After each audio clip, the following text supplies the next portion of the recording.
everybody, what's going on? Welcome to episode 110 of Two Dudes and Some Bullshit. The date today is Monday, May the 3rd, 2021, 7:08 p.m. Eastern Standard Time.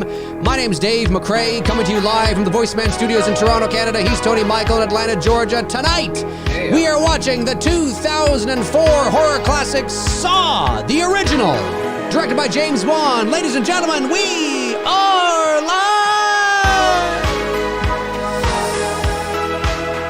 We are live, ladies and gentlemen, episode 110. And yeah, gonna be fun to watch this movie. I haven't watched it in a little bit. Of course, this was based on the short film that James Wan did. He did a short film, and that was the catalyst that created the next big put James on the map. Put James on the map. It created a new horror icon in Jigsaw. And I remember seeing this movie in the theater with my buddy Joe Bernard. Joe, if you're watching, how you doing? Back in 2004, and I really enjoyed it. I thought I know this is going to sound like a typical Dave McRae thing to say, but really the ending of the movie is tremendous. Imagine if they had never made a sequel to this movie. The first Saw might even be up there in the echelon of like 7. And if there was never like a series that was spawned after, because, to be fair, yes, the first one can often, the first one can be the first one, and that's great. But, the more sequels you make in a franchise, it does, even if it's a smidgy, it does sort of kind of poke little marks at the, if the first one is spectacular. And Saw was spectacular. 15, 20? I believe it's 140. I think they have more installments of Saw than we do Two Dudes and Some Bullshit. Of course, they got Spiral coming out now. But this was if this had been the only movie, this is a great psychological horror film. It is. From what I remember of it, it's not one of my I'm not well versed in knowledge in this movie, but I mean, I remember it. I remember enjoying it. I remember thinking it was really cool. Cool concept, cool story, cool twist at the end that you don't see coming. And I don't remember shit about the second one. I think I saw the third one. Maybe. I know I definitely saw the second one, but I am not 100% if I saw the third one. And I can't remember the last time I watched this one. Gary Rangel says, Dave always says no original film needs a sequel. Still fun, though. You want to know why I say that, Gary? Because very rarely does a movie need a sequel. The Godfather did all right. That's true. No, but very rarely do movies need sequels. The Godfather, in fairness to The Godfather, that's a saga. That's not really... Well, but see, this is the difference, right? There's a difference between having a story that is told over 3 or 4 movies, right? Like you're taking acts then, right? Right. But most horror films... Because that's what The Godfather is. It's acts. Right. But most horror films, slasher films, which is what this has become, really do, I know that they're telling their story. They just suck, Gary. They just suck, Gary. They just suck. Dave always says he never, it's because they don't. I don't say that because, come on, let's be honest, right? Let's be honest. Let's be honest. Most of the first installments are the best. And it's just, that's true, are the best, right? And every now and then there's a fan favorite, somewhere in and around the third to fourth or third to sixth movie or something. There's one that comes along that people go, oh, that was kind of fun. You know what I'm saying? But at the end of the day, what's the Michael Myers mask everybody wants to have? It ain't number 6. It ain't number 4. It ain't H2O, baby. Oh, come on, we all love that resurrection mask. It's the first one, right? What's the Michael Myers everybody tries to emulate in their photographs? It ain't George P. Wilbur, baby.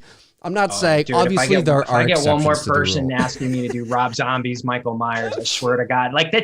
You don't understand. First of all, do you know how hard it is to find a guy who's 6'7"? It's true. Okay? It's true. For starters, if I'm going to do a legit Rob Zombie Michael Myers photo shoot, I know I'm going to do it justice and try to find someone who's Tyler's height, which is almost nearly impossible.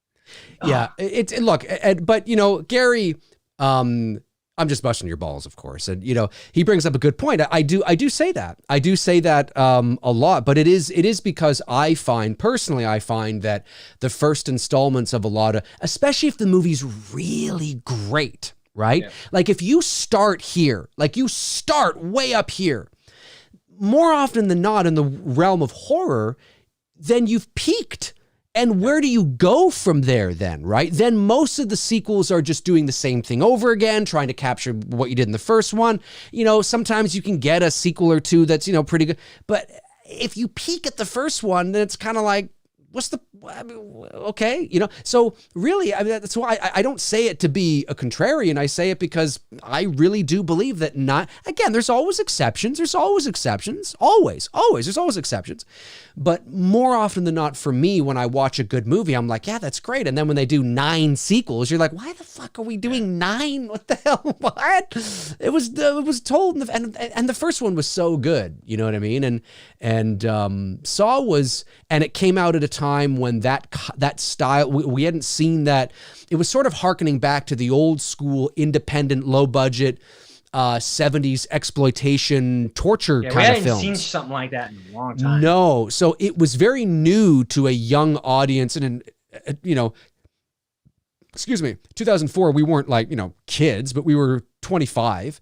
Yeah. And so we were still familiar with kind of what was going on in the 70s, but there were a lot of like teenagers that were coming up at that time that were like, oh my God, this, you know, Saw, Hostel. Remember Hostel? Like, oh my God. And that stuff and you know, we hadn't. Oh, you know that ankle scene. Yeah, and fucking hate that ankle scene in Hostel, man. I can't watch that. Dude, I cannot Saw watch that scene. and Hostel were modern day versions in terms of the exploitation gratuitous nature of it. Modern day versions of like A Last House on the Left or I Spit on Your Grave, or you know, in terms of the uncomfortable exploitation of that, and that's. You know, we hadn't seen that kind of thing in mainstream in a while. So it was but there's only so many times you can, you know, I don't know, the novelty wears off. And for sure. Yeah, there's very few franchises. Like the only one that I can really think of that's able to get away with a moderately decent sequel is Friday the 13th, because the first film is the mom, the second film it's the son. And so you get your 2 different killers, 2 different stories. But like with that franchise where it evolved to, it was like they went past jumping the shark. They jumped fucking outer space. Well, literally, you know, so it's like, I mean, you know, you could say the Nightmare, same thing. Like, 2's decent, 3's becomes a fan favorite. Then once we get to 4, it's like, okay, here we go. Well, and it's the same formula, right? It's the same kind of thing where, you know, people ask me that about Halloween, and it's like, is Halloween Kills and Ends I said, Halloween Kills and Ends will probably be acceptable because they've planned out the story. They're not making it up as they go along. So they have actually planned this out. I have wind of that. They've planned this out for a while. That doesn't mean it's going to be good, but I'm saying, but it is inevitable. Like if people think that you can get another 6 movies out of this, it's the same rigmarole that we go around over and over again. And then fans get surprised and shocked and angry when part 10 comes out and it sucks. I don't get it. It's only the 10th installment. And it's like, wow, it's 10. I mean, what else are we going to do? Yeah. You know, I mean, look at Fast and the Furious. The reason why they're going to space is because they ran out of ideas. Marvel fucking Avengers. Like, it's just and so listen, I love horror movies. I think sequels can be a lot of fun, but I'm not naive to the fact that, you know, there's only so much of a story.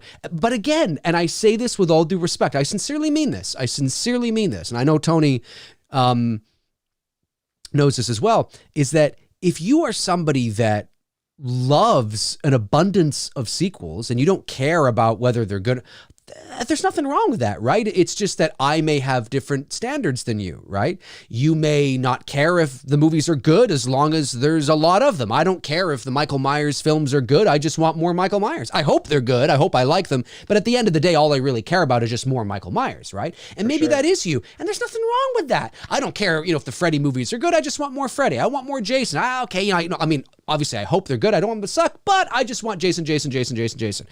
That's great. I'm somebody that's different. I much prefer, you know, like 2 or 3, well, 1, but if we're going to do some sequels, maybe a nice tight kind of trilogy or like 2 or 3 movies that are really kind of solid and then let it go. You know what I mean? And then let it sit and let it breathe rather than going on and on and on, and then trying to make a fake Saw sequel, or make a Saw sequel, but try to hide it under something called the Book of Saw. Oh, no, it's not Saw at all. It's a spin-off of Saw. Fuck off, it's Saw! Give me a break, come on! You know what I mean? No, I know. No, if we don't call it Saw, they'll never know. We'll just call it From the Book of Saw. Make it seem like there's this otherworldly kind of extension. There's this extension. There's these new players that are coming in. There's somebody else. There's a copycat. It's Saw. It's Saw. It's a wolf in sheep's clothing. But that's not to say the movie's not going to be good. Not to say the movie's not going to be good. I don't know. Maybe it'll be great. I wasn't crazy on the trailers though. What? There's a new one coming out? Oh, you didn't know that? Spiral? No. Oh, you didn't know that? You thought I was just making this up. I thought you were making it up and going off. I was like, dude, okay. there's a new movie coming out starring Chris Rock and Samuel L. Jackson, and it's a spin-off. It's called Spiral, and the subtitle is like From the Book of Saw or whatever the fuck that's supposed to mean. And it's, and it looks, I watched the trailer. It looks like they've gone back to more of that roots of what the first one was, but I watch it and I'm like, it's like a copycat or whatever, but it's in the Saw universe. But I'm watching, I'm like, this, I did not watch the Spiral trailer and go, whoa, fuck, no, I watch it and I'm like, okay. Is it like, is like Jigsaw in it? Is the doll and all that stuff I think the doll, I can't remember. The doll might be, I don't know if Jigsaw is in it. I don't think it's not marketed that he is. I think it's like a copycat, but you can bet your ass that probably by the end of the movie, there's going to be some clue where it's like, oh, Jigsaw's coming back. That's how these things go. He's not in this one. It's a copycat. But at the end, there'll be one final phone call. Wait, did you say Chris Rock's in it? Chris Rock is in it. He's playing a dramatic role. Samuel L. Jackson is in it. Way outside his normal. Oh, but but I bet you at the end of the movie, like they get phone calls, but it's a different voice, right? It's not Jigsaw's voice. But I bet you at the end of the movie there'll be like one final phone call, and then somebody will pick up just before the credits, and you'll hear, "Hello. Do you want to play a game?" Like in the Jigsaw voice, right? And then they're going to be like, and then it's going to cut to black and everyone's going to go, oh, he's back. He's back. He's back. It's like, oh, for fuck's sakes. Yeah, he's back, baby. Here we go again. Yeah. Let's make a part 35. I honestly didn't even know they were doing this. Honestly, I really had no clue. You'll have to check out. I'll have to watch this after our You'll have to check out the Spiral trailer. Now, I've seen the first 4 Saw films. I thought the second one was okay, but by the time they got to the third and fourth one, I'm like, I've kind of seen this. It's redundant to me, and I lost interest. I loved the first Saw. Like at the very end of the movie when he's been lying there in the middle of the floor of the hole. Like that is, if they had never, it's still great, but can you imagine if they had never made another Saw film? That movie and that ending would be incredibly iconic. Like if you remember that movie Saw, do you guys remember that movie Saw? Because now if you say, you remember that movie Saw, people go, which one? There's 38 of them. You know what I mean? But if there's no other sequels, you'd be like, do you remember that movie Saw? Oh, you mean that one, the one with the guy and the cutting off the thing and oh, dude, I remember that. Oh, that was a classic. That was amazing. Now it's like, yeah, which one? Well, the one from the original and the one. All right. Shit. Oh, by the way, shout out to my moderators, of course, Frank Riker and Darren Sands. I was on their Slaughtered Lamb Movie podcast, which is now on their YouTube channel. Feel free, gentlemen, to stick that link in the chat room if you want to your YouTube channel. I just was on their latest episode. It's up now. We're talking the hot summer movies of 1981, and we debate whether or not debate, but we talk about them, and then we figure out whether the whether the summer was cruel to them or cool to them. And we base it on a number of factors. And that is on the Slaughtered Lamb Movie Podcast YouTube channel now, or wherever podcasts are downloaded. The Slaughtered Lamb Movie Podcast. Yeah, Frank Darren, feel free to drop that link in the description. That was a lot of fun. I'll be on another episode in the coming weeks as well, probably in the next 6 weeks or so. It's a lot of fun. Had a good time. Thank you, gentlemen, by the way. Yeah, so should we watch Saw 45? No. Let's do it. Okay. Sorry, Tony. I'm losing it. I'm losing it. Tony's got Nirvana. I love it. I love the fucking Nirvana. Okay, Nirvana. Nevada.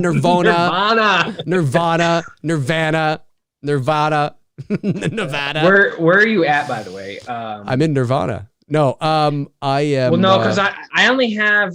Okay, so when I bought it off of iTunes, they only gave me the special edition. So I might be a tad bit longer than you, or I may lose with you at times. I'm paused. That's the only one I could get. I have LGF Lionsgate Films on the screen. That's right. Yeah, see, I don't even have that. Mine, like Lionsgate, is like having a thunderstorm right now and spazzing out. Let me just see here. Let me see if I can. All right, I'm at LGF. Is it like looking like Green and Incredible Hulk? Yep. Okay, that's where I am. All right, cool. All right, ready? Here we go, folks. Here we go. 5, 4, 3, 2, 1. All right. On the screen, it says Twisted Pictures. For me. I haven't gotten that yet. Oh. Now it says it. Okay, I'll pause it. Okay. All right. And now there's a flash. It's gone away. And now it says Twisted Pictures Presents. Yeah. Okay. Cool. We're about there. I have a feeling we're going to lose our markings that time because I think I might have some extended shit, but whatever. Maybe. A film by James Wan. Tony Moran. That's right. They are on HBO Max, Tom. He is correct. The whole franchise is on that. Did you hear that Tony Moran deleted his apology? Good night, everybody. I'll see you. Good night, everybody. What a shocker. Dave drops a bomb in the chat room. Just let you know that he deleted his apology from Facebook. No surprise. Well, I mean, come on. It can't. If you say something, chances are you probably mean it. Yes, and you're only backpedaling because everyone's coming at you. That's it. Yep. That's it. Is this thing? God, there are so many locations around where I live that I can create some really cool Saw photos. There's Lee Winnell. Somebody help me! Is someone there? Hey! Can you hear that? Yeah, you can. I can hear it. Yeah. I mean, I can hear it on mine. Right. Who's that? Yeah. Okay. No, I just wanted to make sure that. Not through I can't hear it on YouTube. No. But I had it. I turned it up to make sure that it was coming through. The audience would have heard it for just a moment. But that's okay. Here we are, folks. Lee Winnell. Look at this. Look at the color grading on this.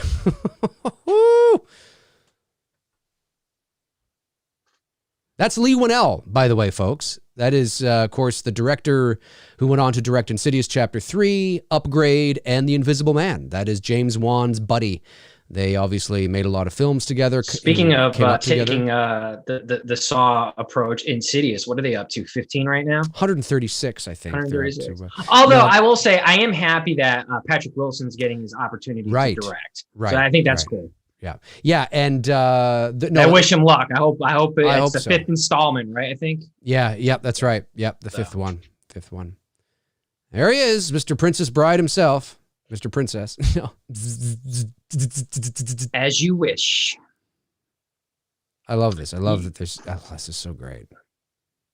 Yes, Gary, I have considered a Saw photo shoot, but I got to raise about $2,000 to get all the shit that I need for it, or save, for that matter. This is like a, do you know what this reminds me of? And it reminded me of it way back in the day, is it reminds me of those like, and I know I'm not a gamer, folks, so calm down. Don't send me thousands of messages asking me what I play. It's like I love our audience. Bless their hearts. You know, I'll say something like, "Yeah, you know, Hulk Hogan was great," and then I'll receive like 30 messages. Did you see this? Did you see that? Did you? I'm like, no, I don't watch W. It doesn't mean I watch WWF wrestling or WWE. Excuse me. Oh no, I get that a lot on Instagram. Can you do Dead by Daylight stuff? I remember the first time that happened. I'm like, what's a Dead by Daylight? Yeah, the kid like flipped out on me. I'm like, I don't play video games, man. Like I'm in my 40s, bro. Like, you know, like. What do you remember those? But do you remember but maybe you don't. But I remember like back in like the original PlayStation 1, PlayStation 2. They still have them, of course. Even original Nintendo had them. They had like those.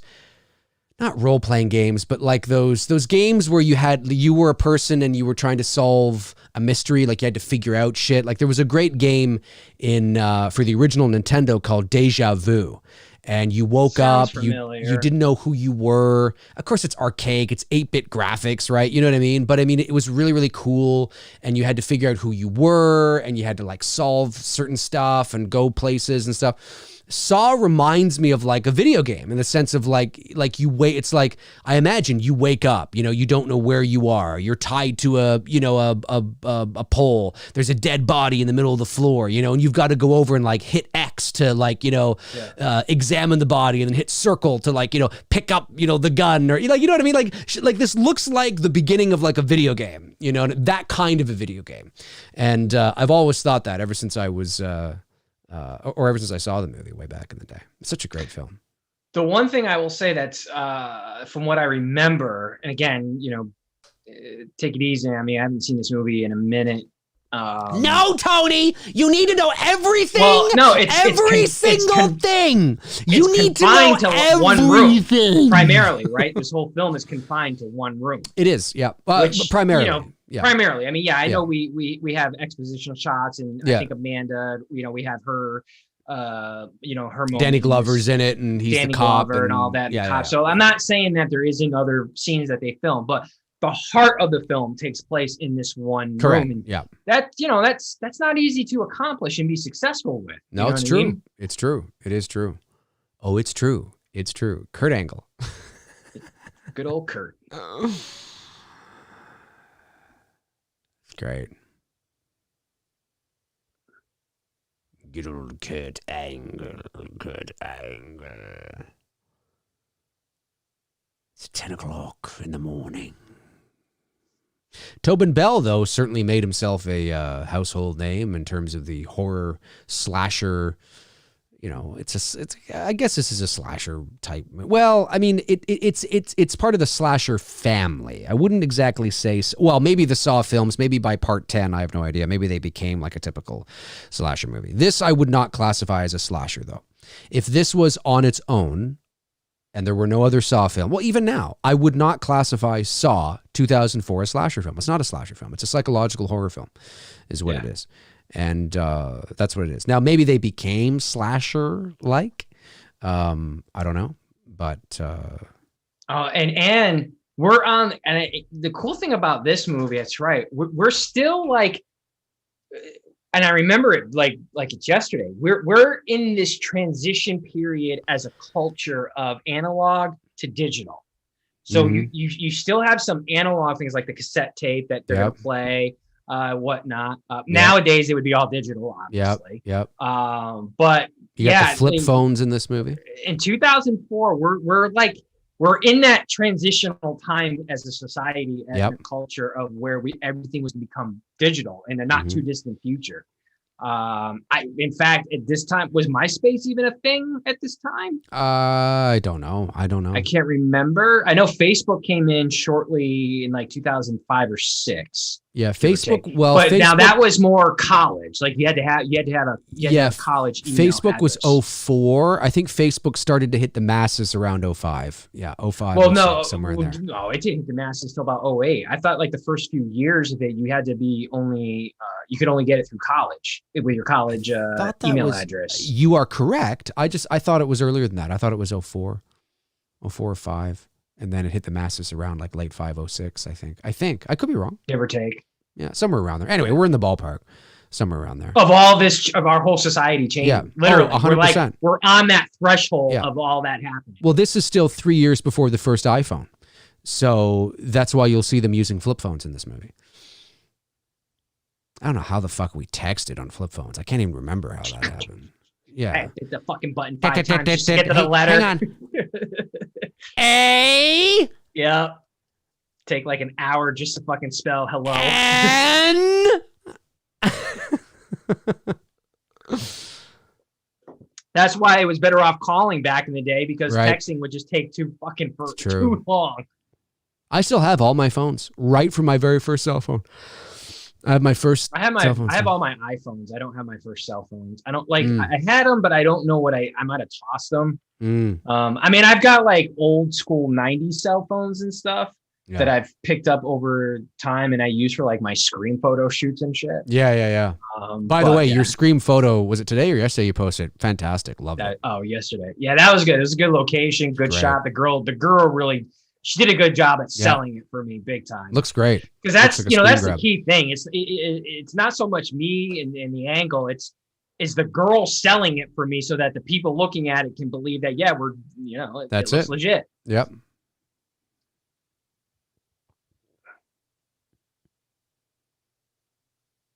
You know how many times, if I attempted to try and do that, do you know how? I'd be there for like. But this is like a video game, right? Like you're tied to the thing, and you got to figure out how to get the thing from the thing. It totally plays out that way. It's funny. Sure.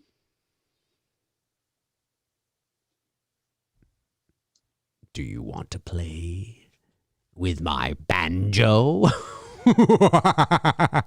Banjo? Is that a euphemism or something? What the fuck is he talking about? What the fuck is he talking about? The very first cell phone I ever had was those old black Nokia phones that were very popular in the late 90s, early 2000s. It's the first one I had. And then I went from that to a Samsung flip phone, which I loved. I had that for like 5 years. And then I went from that to a BlackBerry, which I really liked. And then I went from a BlackBerry to the Android phones. And then I've been with the Galaxy phones ever since. I've had the Galaxy, well, it was known as the Galaxy Captivate, but it was essentially a Galaxy S1.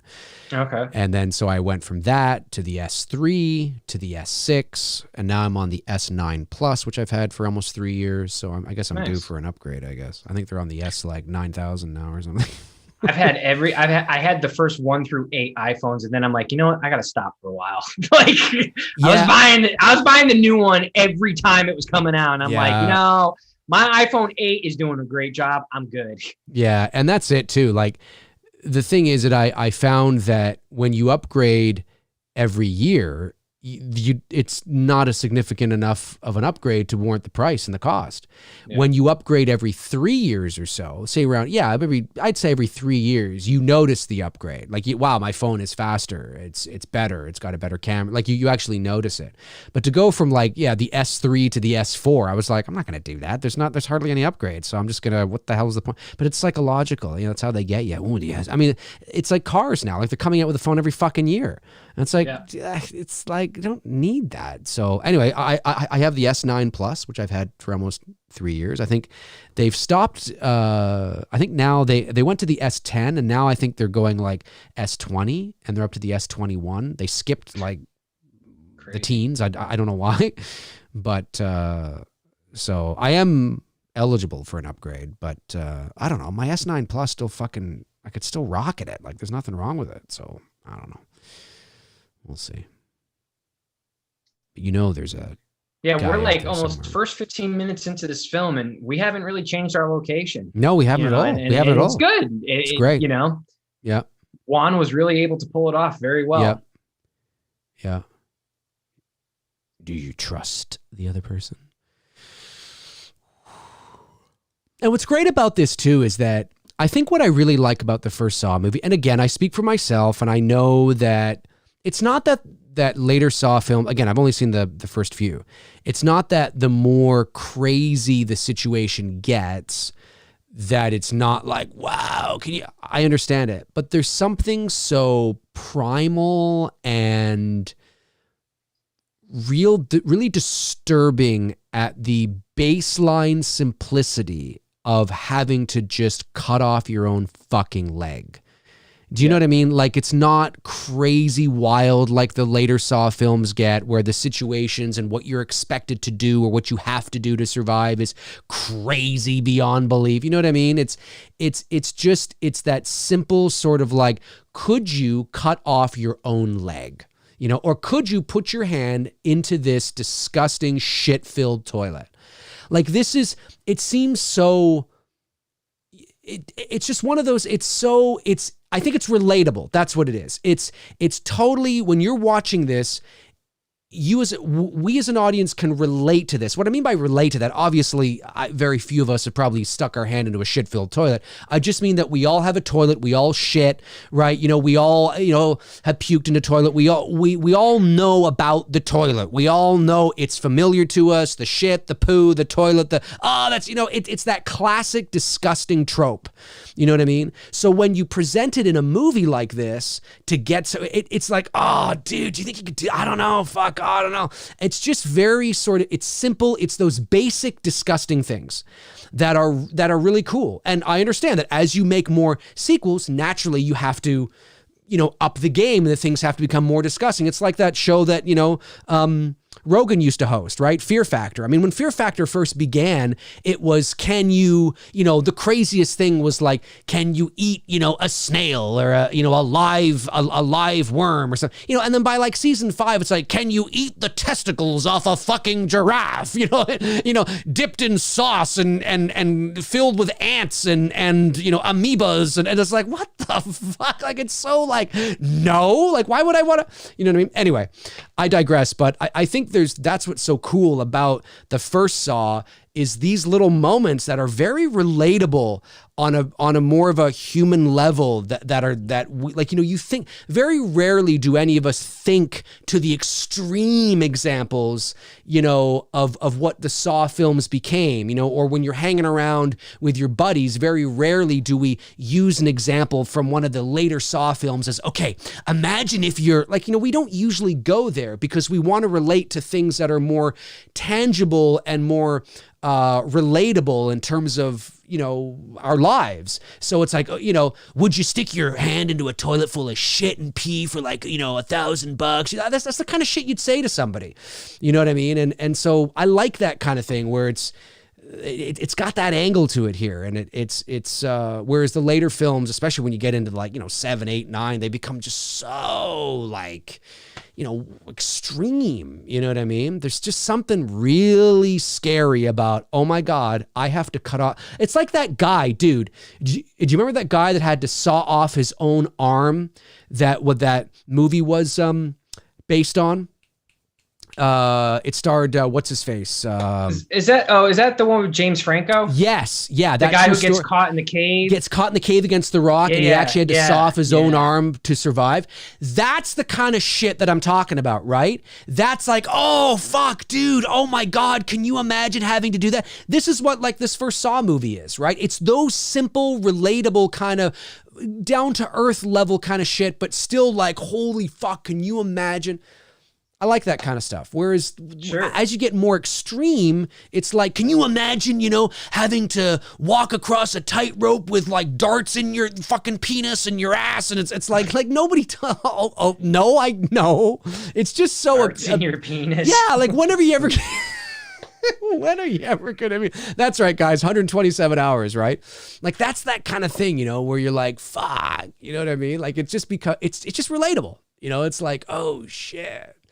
You know, it's extreme, but it's like not crazy. Like I would never, ever be in a position where that would happen. You know what I mean? And of course, now we actually have switched location. It's got a very Seven we're like vibe. Almost 15 minutes into the film, or 16 minutes when we finally get out of that room and into this. Yep. So now we see what happens to this guy. And yeah. And this is cool. Like, imagine being in a situation like this with all this barbed wire or whatever the fuck that is, and you got to get out, and there's a timer, and oh my God, what's gonna happen? No, like it's extreme, but it's not, you know, it's not where the movies went eventually.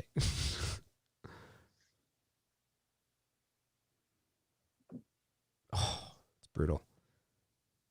Yeah, it's very much a it's got a Seven vibe to it, doesn't it? Oh, for sure. I wonder if Juan was inspired by Seven. Probably. Even the color grading in that scene there with Danny Glover and whatnot is it's got that. Of course, this is also 2004, but it makes sense though, because you have fluorescent lights, and if they shot on, well, they would have color graded, but fluorescent tends to make things look green on film.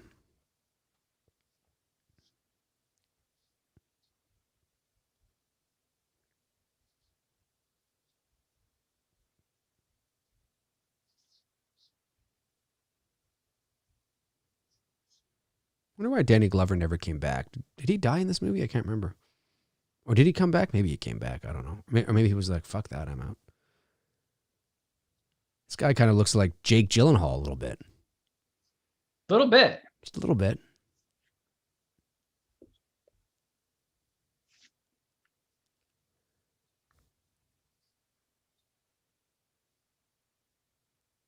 He's nude. Feeling up in smoke. Brutal. Sick games. Sick games. Did you guys, in the chat room, did any of you guys see this in the movie theater when it came out? Did you see this in the movie theater? Oh, yeah.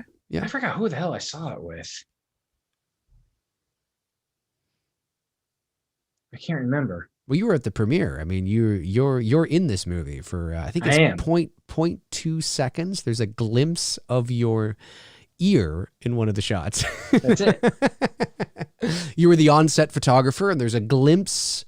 Actually, you are the. Actually, it's funny you say that. I think I did go to the Atlanta premiere because I was working for the radio station and doing the photography at the time, that's how I saw the movie. That's awesome. Because I was in Atlanta at that time. That's when I was working at the station. Yeah, and they did do they had the radio premiere, not like any of the actors were there, right. Like that. But the station would give away tickets to the callers for winners and stuff like that, and the station would have its premiere, and I believe that's how I saw this movie. Very cool. So I was right. Yeah, but not like it's just a local radio station. No, I know. It's nothing big. I'm in this movie. I'm actually the Asian guy here in this movie. They did a lot of prosthetics on me and things like that. Can you imagine?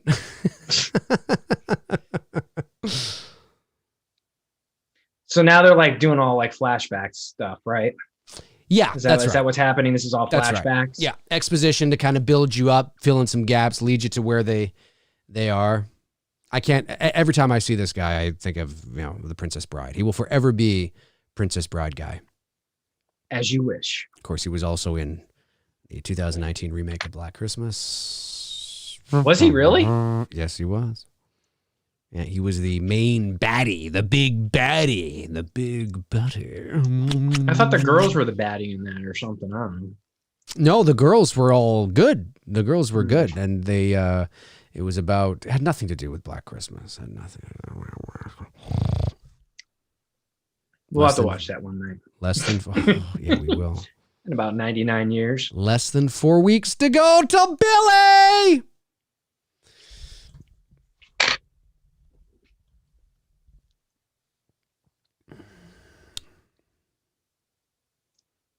No, Tony, we're not in the film. Dave was kidding, buddy. No. I'm just kidding. We're not in the film. I'm just kidding. I was just kidding. Having fun. Oh, this guy. Was that FX Cop Show out at this time? This guy here? I don't recognize him. He plays captain on an old FX Cop show. It was a really good cop show too. I liked it. Was it one of the CSI shows? It had Michael Chiklis in it. Oh man, what was the name of that show, guys? Come on, help me out. Michael Chiklis was in it. Oh, it's the something. It's the something. Oh man, it's like the servant or the rent and it's like the chat room will let us know. It's the something. Yeah, I know the one you're talking about. I never watched it though. It was a good cop show. Was it? The Shield. There it is. Thanks, Frank. Yep. Yeah, it was a good show. He was the captain of that. You know, him and Michael Chiklis were always like at odds with each other. Michael Chicklets. Whatever. Yeah. No, it's Chicklets, but I always think of Chicklets when I want some Chicklets. That's gum, by the way.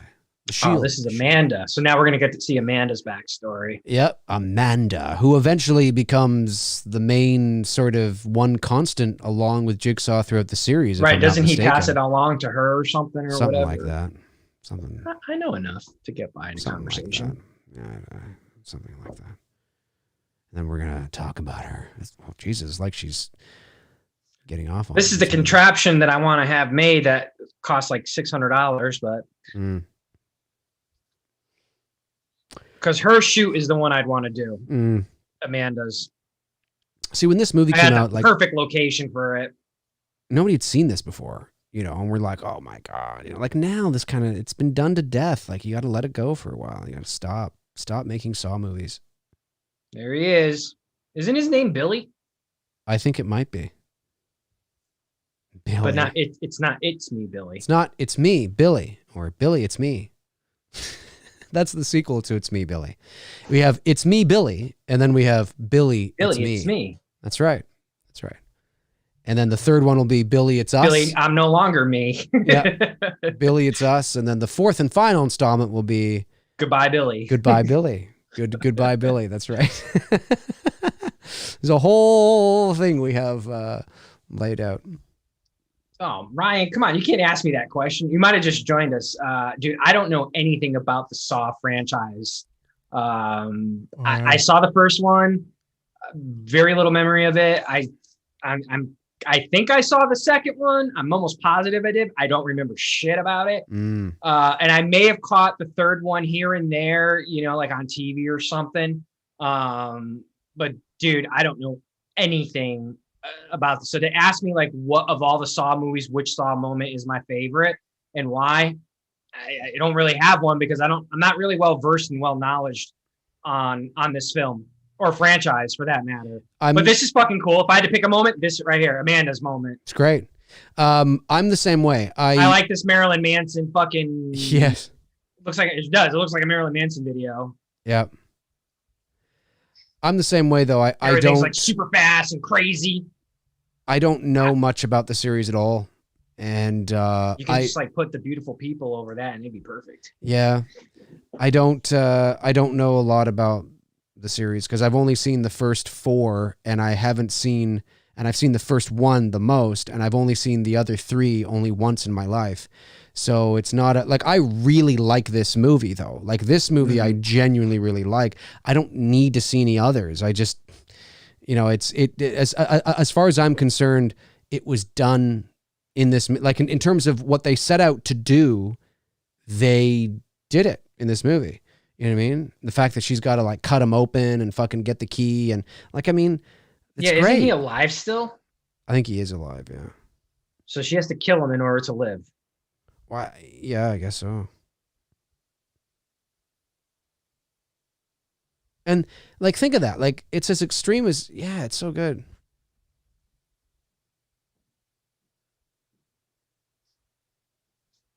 Would you do that, Dave? Would you kill to save your life? Ooh. Well, you know what? I mean, tough.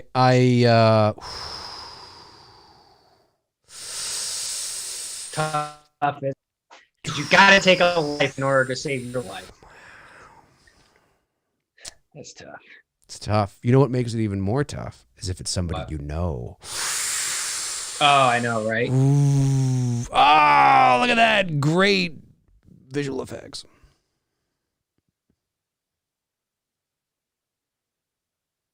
My only hopes is like if I were in that situation like Amanda, that the dude with the key is like some fucking pedophile creep person, then I would have no problem. Then I wouldn't even hesitate. I'd go fucking Michael Myers on that. That's stomach. true. That's true. It's not tough just though. Not just Michael Myers. I'd go fucking 6-year-old Michael Myers. Yep. Give me that fucking key. It's really tough. It's tough to, You know, you never know what you would do in a situation. You know, the fight and flight thing kicks in, adrenaline is pumping. Like, what are you going to do? You know, I mean, who knows, man? Who knows? This doll is cool on the tricycle. Like, it's creepy. It's cool. Yep. It was original, it's Annabelle's boyfriend. It's Annabelle's boyfriend. Yeah. She's into older men. Yeah. See, everyone says she's into Chucky, but no, this is her dude. No, Annabelle and Chucky, please. Annabelle's out of Chucky's league. Okay.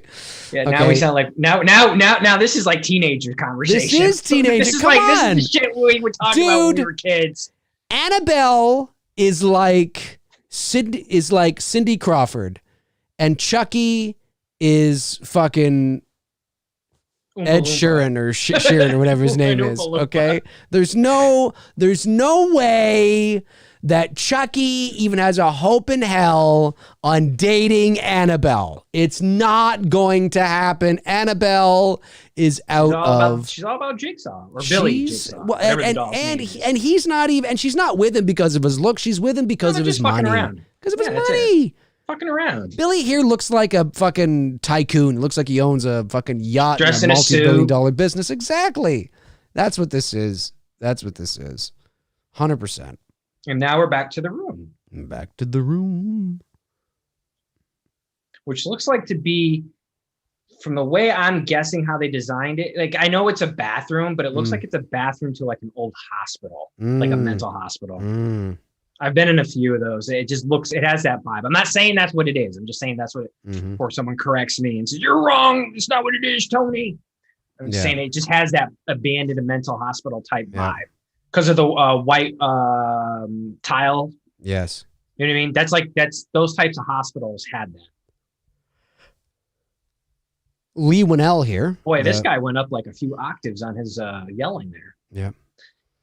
Lee Winnell here, obviously, he's, is attached to, or was attached. I don't know if he still is. I don't know if he was directing or writing or maybe both, a remake of Escape from New York. And that was... They're remaking that? It was a possibility. It was in the works with this guy right here, Lee Winnell, director of The Invisible Man.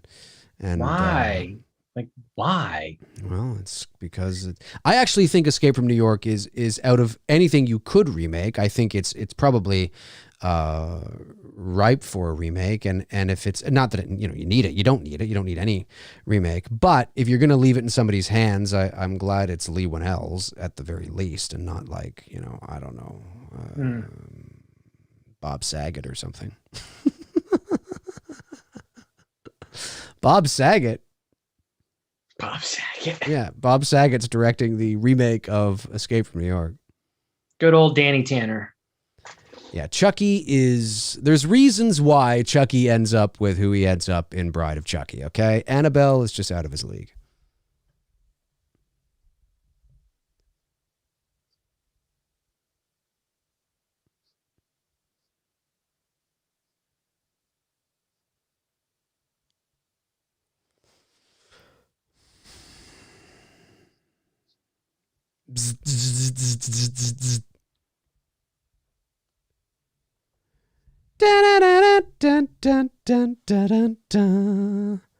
It's 5 after 12. This is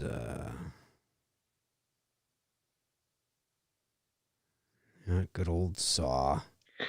Bob Saget directing Escape from New York, starring John Stamos. Yes. Yeah, as Snake.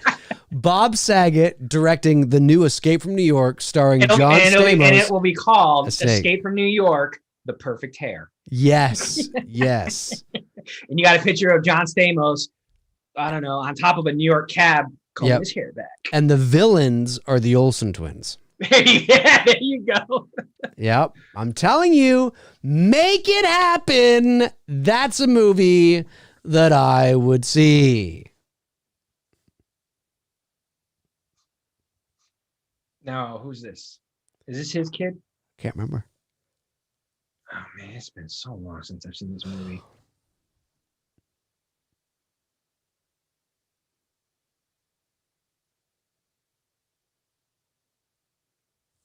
Yeah, it's been a while since I've watched this too. It's probably been about, honest to God,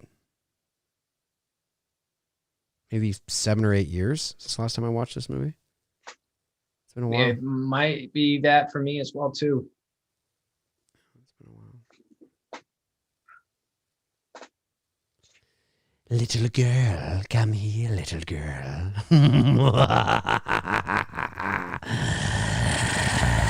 I'm going to kill you.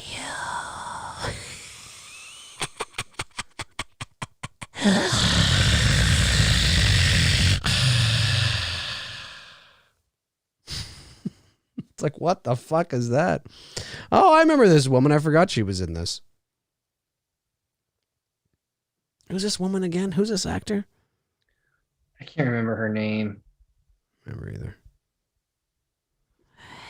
Can't remember.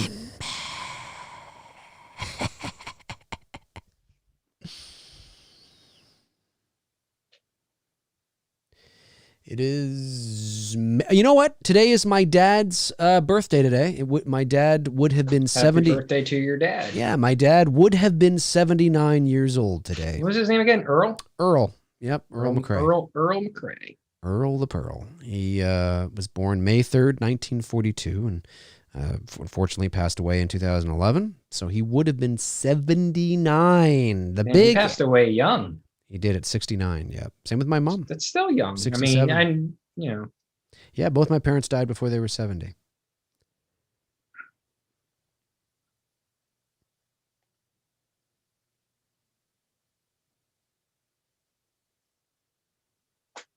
The big happy birthday. Happy B-Day. There you go. That's what you need to make a horror film, and you need to honor your dad and call him Earl, the killer. Earl. Earl. Earl, that's right. He's going to be a Southern hick Earl. All right. Come on, man. Let's go get those some bitches right now. Hey, Earl. Yeah? Anybody got my slashing knife ready? Want to want some Micah Mice? Ooh, that's a good question, Chester. Have I seen a John Carpenter movie in theater? Damn. Because a lot of his big hits came out when I was too young to have seen them. I don't think I have. No, I haven't. Oh wait, no, I saw the vampire movies with James Woods. Oh yeah, vampires. Yeah.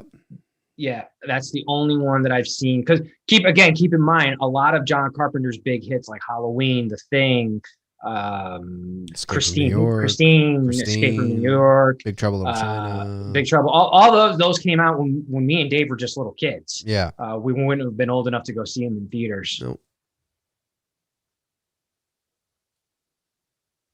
There were a few of his 90s movies we could have seen. We weren't even born when Halloween came out. We were just developing in our mom's stomachs. Yep. Oh, thanks guys for saying happy birthday to my dad in the chat room. Appreciate that very much. Yeah, 79 would have been 7. I was going to make a social media post today about that. Well, I haven't seen it unless you did on Instagram. Yeah, no, I haven't. But I was been so busy. Just been so busy today. With It's Me, Billy, and we're hitting the final stages now, and I just didn't have time, so it's all right though. In the home stretch, I had my own moment with him. Happy birthday to you. Big happy birthday. No, Evil Alex, I didn't see Ghost from Mars. I still haven't seen it to this day. No, there was a few Carpenter movies. Like he shot In the Mouth of Madness up here. He shot it in a little town up here in the Mouth of Madness. I remember that movie. I didn't see it in theaters, but I have seen it. Yeah. Nope, didn't see Village of the Damned either. Yeah, that's with Christopher Reeve and Kirstie Alley. I didn't mind it. It was weird, but I mean, I didn't mind it. I didn't think it was. I mean, it didn't get very good reviews, but I thought it was okay. It was weird. I guess the concept I liked. Now, if you want to ask me, Wes Craven, saw Shocker. I saw Scream, Scream 2, Scream 3, Scream 4. You know what's funny? I don't think I have seen a Wes Craven movie in the theater. You saw Scream in the theaters, didn't you? No. You didn't see Scream in the theaters? I did not. Really? That's correct. I did not see Scream in the theater. Shit. I think I You know, might one I have- did see too. I'm almost positive he directed this. Music of the Heart with fuck. I think I know what you're talking about. It's like a music movie. Yeah. I saw it because it was at the time when I was working at the radio station, and Yeah. that was another promotional movie we were doing. Yeah. And I'm almost positive that was Craven's film that he directed. I didn't see People Under the Stairs in the theater, but I did. Obviously, I've seen it. Yeah. No, I didn't see New Nightmare in the theater. We rented that on VHS. That was the first time I saw that.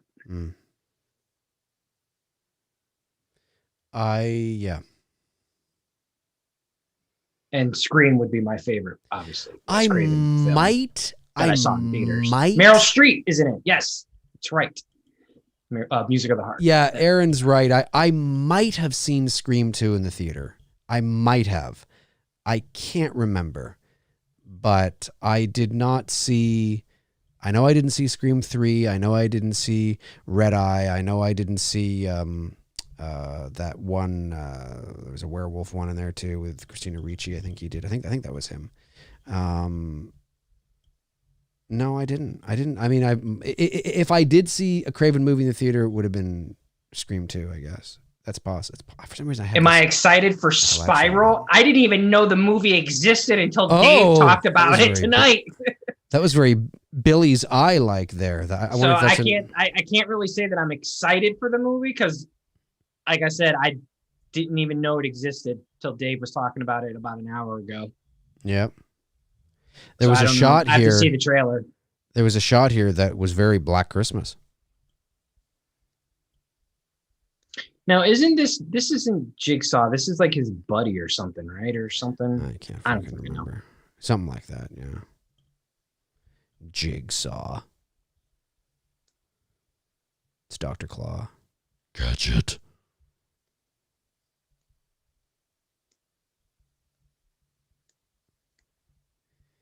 No, help me. Chris Snyder says, if Dave is the Halloween guy, I'm the Saw guy. Oh, so if anyone has any questions or confused on certain things, feel free to ask. Well, there you go, folks. Chris Snyder is the Saw guy. Shy guy. Saw guy. Yeah, well, Chris is your man then, because it was not a series that I got into. Like, I love the first movie, but I know nothing about it, anywhere it went or any of the story, or I don't fucking know. You could literally tell me that part 5 has Jigsaw dancing on a tabletop playing pickup sticks with his butt cheeks, and I'd be like, okay, all right. I'd be like, all right. I mean, I have no idea. I guess that's true. I guess that's true. Dancing on the table with his butt cheeks. Playing pickup sticks with his butt cheeks. Yeah. Rest in peace, John. Of course, that's a line from Planes, Trains, and Automobiles. That's a great fucking movie. Planes, Trains, and Automobiles. Looks like Michael Myers there for a minute. A little bit. Miguel Myers. Miguel. Hello. How you doing? Hello, Miguel. My McRae Live on Friday, I did a show talking about those two guys that were peeking over the bush as Lori and Annie were walking along the sidewalk. They weren't part of the crew. They were just two bystanders, happened to be on their porch. You can totally see them. And the crazy thing is, they're actually in the movie, and they have more screen time than Tony Moran.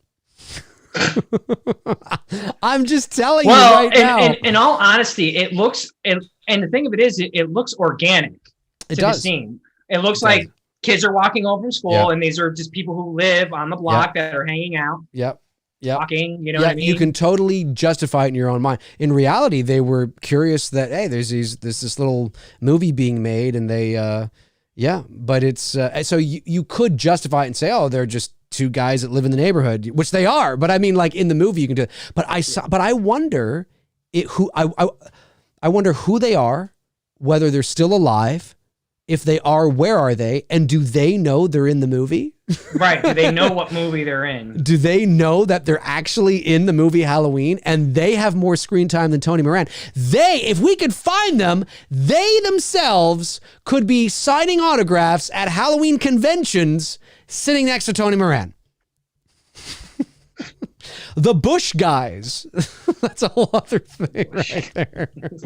But you could totally play it that way. Listen, the sheets have more screen time than Tony Moran that Michael is standing between. Yes. Yes, the You sheets. could do a whole video on that. Yes, PJ Soul's boobs have more screen time. The nipples have more screen time. They than do. Tony Moran. They do. But seriously, when you watch that scene with the guys peeking over the, like if you count, I think they're on screen for like, it's close to 10 seconds. I think it's longer than Tony Moran. They can be at a convention signing. Lester has more screen time than Tony Moran, okay? Yes! Yes! Lester, you are absolutely Good old Lester, correct. the German Shepherd. You are 100% right on that. You are. And it has speaking parts. Sort of. I mean, in a, dog. Lester. Lindsay. Lester's barking again and getting on my nerves again.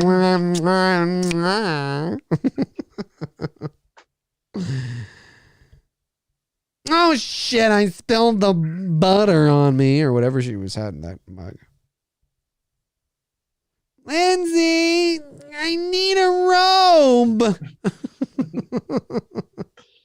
And then you hear her in the background. They cut this part out, but you hear, little Lindsay go, "Get it your fucking self, bitch." You actually hear that. That's on the Carpenter director special cut. Yeah, but they actually had to cut that out because it was like, I mean, you can't have kids saying that in the movie. Exactly. Yeah, exactly.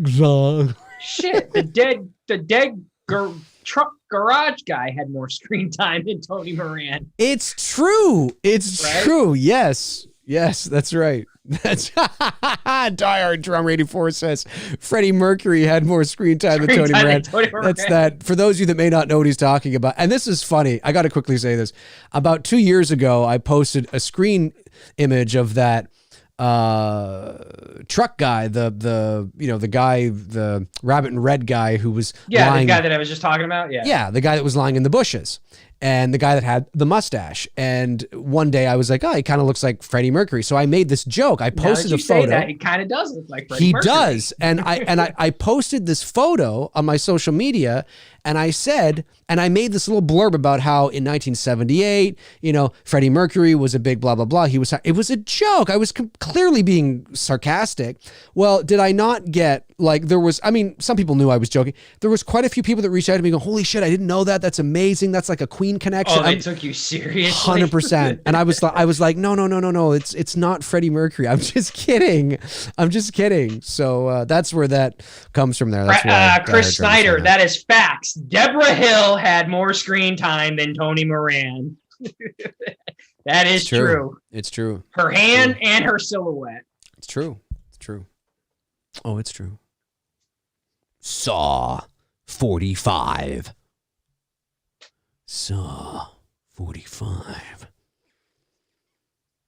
Tarantula Man, Neutron Man had more screen time than Tony Moran. The couch had more screen time. Now we're getting the sewing needles. Yes. Tony Moran had more screen time than Tony Moran. What? How's that work? In his mind, he did. I guess so. Yeah, I remember watching this in the theater and thinking how, it was such a great... And I think, too, because in 1995, I didn't see Seven. I had a chance to see Seven in the theater. Seven, of course... I saw Seven in the theater. I know. That was a really good movie. And... Well, as the story goes, it was myself and Bruce. Our intention was going to see Halloween 6, The Curse of Michael Myers. I desperately wanted to see Halloween 6, The Curse of Michael Myers, because it would have been my first Halloween movie in the movie theater. So I went and saw Halloween 6, and he went and saw 7. Obviously, he saw the better movie. And, to this day, I'm like, I would have loved to have been able to say I saw 7 in the theater. So I think when I was watching this 9 years later, in 2004... I was very, it was cool because it had that vibe. It was a very mature psychological thriller. And you almost knew watching it, you knew watching this movie that it was going to be big. You know, it was going to be one of those ones that was talked about in the years to come. Of course, you know, we didn't know if it was going to spawn any sequels, you know, and it was unnecessary to do so because of how it ended. But although I guess he's still out there, I guess. And, you know, in 7, obviously, what's his face kills, John Doe, but nonetheless, it still was a movie I remember watching in the theater thinking this is cool. Like, this is a really cool film, you know. That's awesome too. I like seeing that. That's cool. The model display. Yeah. Yeah. It's cool shit. Fuck. John Carpenter's smoke when he's by the bush during that scene when Annie's talking to Lori had more screen time than Tony Moran. Yes. I wonder if Danny. I'm gonna come up with the most asinine shit now. I wonder if Danny Glover in this movie at all goes, "I'm getting too old for this shit." That doll. I will say that doll is cool. It is a cool doll.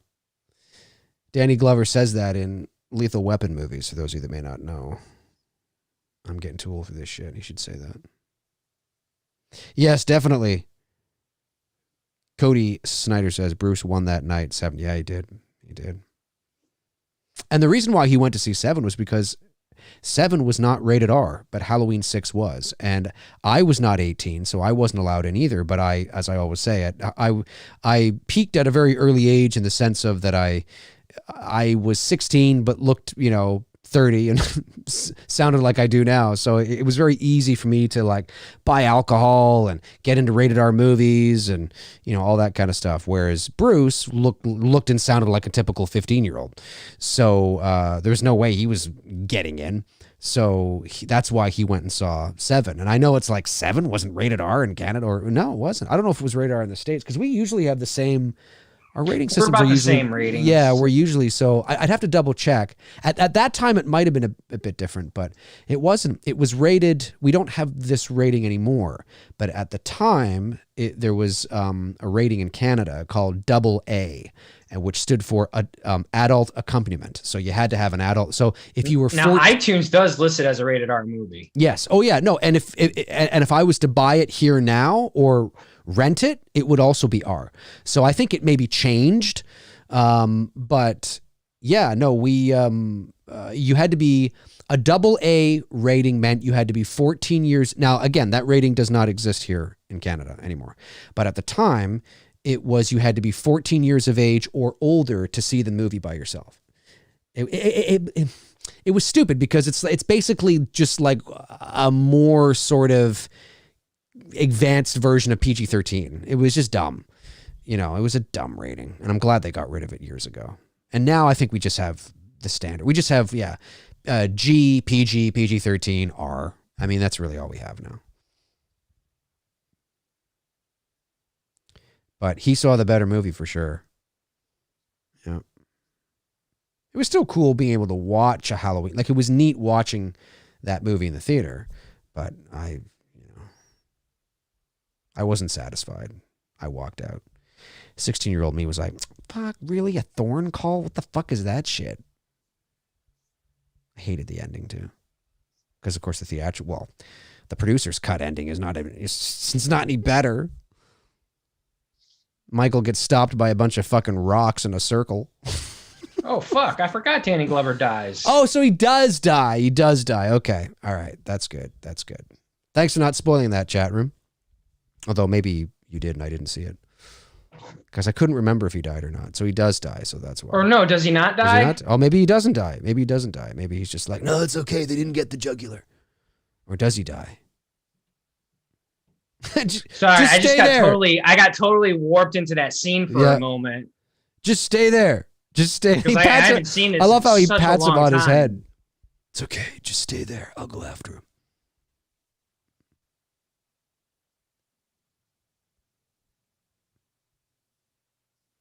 Good old. See, Danny Glover is getting too old for this shit. Where's Riggs? Or is he Riggs? No. Danny Glover was Murtaugh in Lethal Weapon, I think, right? And Riggs was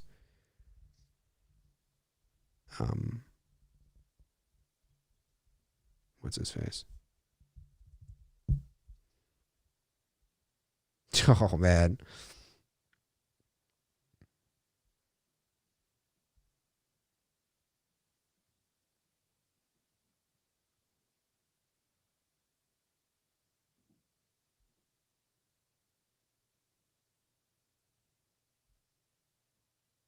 Yeah, getting into it. Getting on in. Get her done. Oh, it's not going to end well. No, it's not going to end well. Oh, no. Oh! He's definitely dead. That dude is done. Boom goes the dynamite, as they say.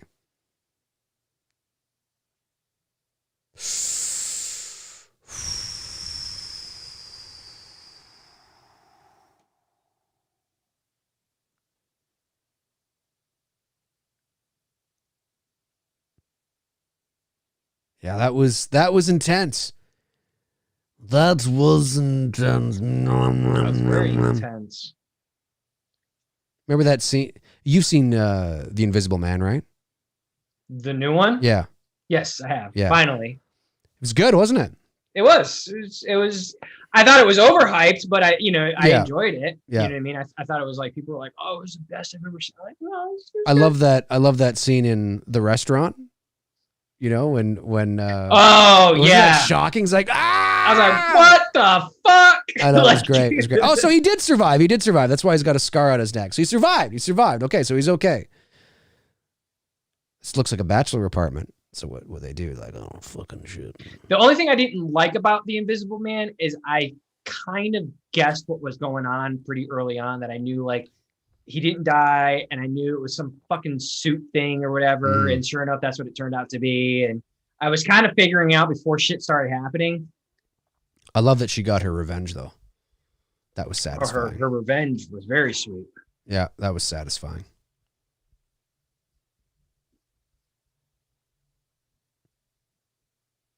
All I got to say is, with Jigsaw laying down there, that's commitment. It's commitment. That is total commitment. You are 100% in at that point. Now, do they think he's dead? Because with a white T-shirt on that's very thin, you should be able to see him breathing. Yes. So now, if he had like a jacket on or something thicker, he could breathe, and nobody would be able to know he was breathing. But with unless he's trained himself to breathe through his nose only, without having to use his stomach and diaphragm. Yeah, maybe, you know, and he's taking in little kind of, you know, yeah, maybe he's trained himself that way. Oh, X marks the spot. Indiana Jones and the Last Crusade. X never marks the spot. Pfft, there it is.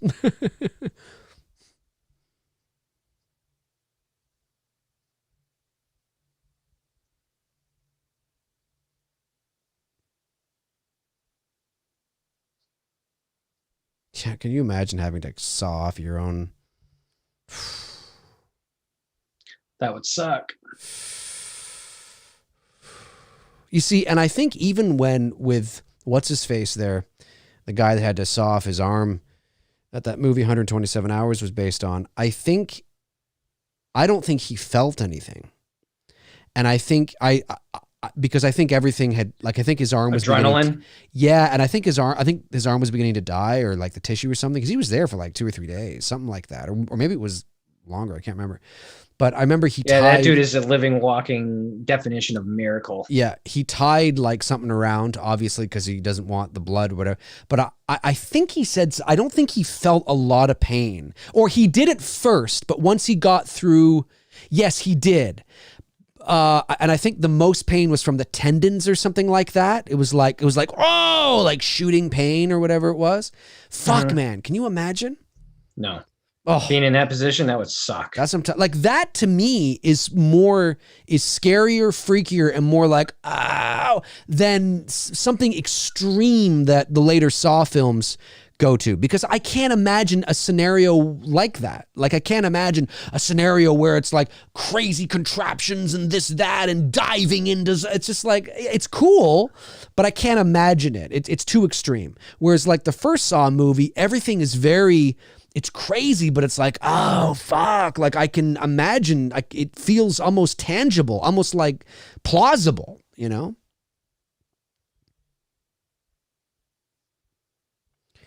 The cigarettes are harmless, I promise. Smoking is only poison. I couldn't fucking read the poison would end in bloodshed. Think about this. You don't need a gun.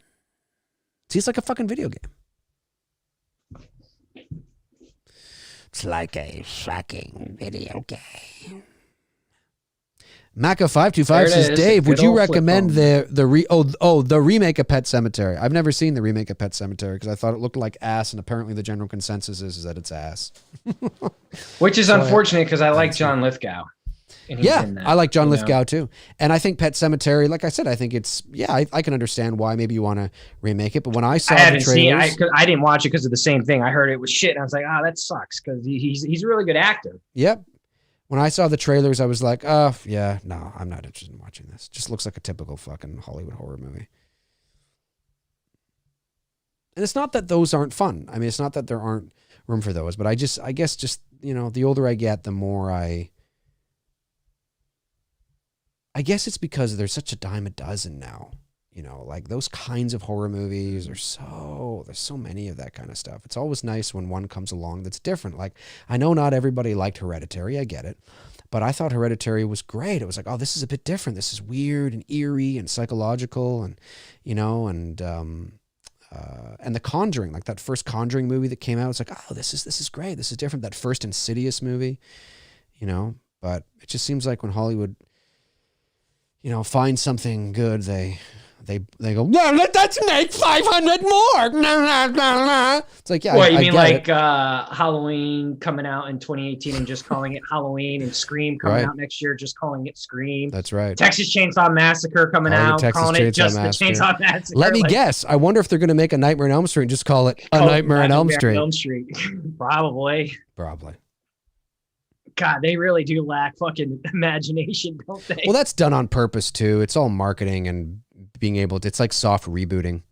Right. It's not like they can just call it Chainsaw and leave it at that, or not call it Nightmare and just leave it at that. Or not like they just don't fucking make them at all. I like that costume. I do like that costume. That's cool. It's a cool costume. It's cool. Definitely cool. Definitely a cool costume.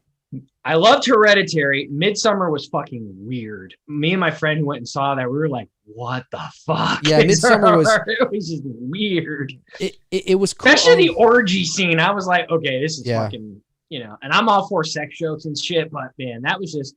Oh, it was weird. If I was the dude performing in that scene and I had a bunch of older women around me freaking, I'd be like, shut up! Oh, look at Tony, dear. Tony. Shut the fuck up! This is not helping the cause. What if somebody was like, Tony, dear, I'm next, baby. Yeah, there were some there that definitely would have put it shriveled to the right. I'm just going to lie down, and you're going to lay on top of me. Oh, yes, dear. Do it more. More, Tony, dear.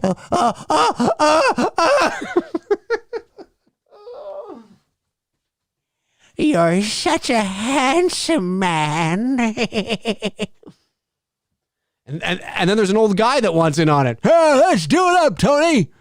Come fuck my wife, will you? Slap her around like a... No.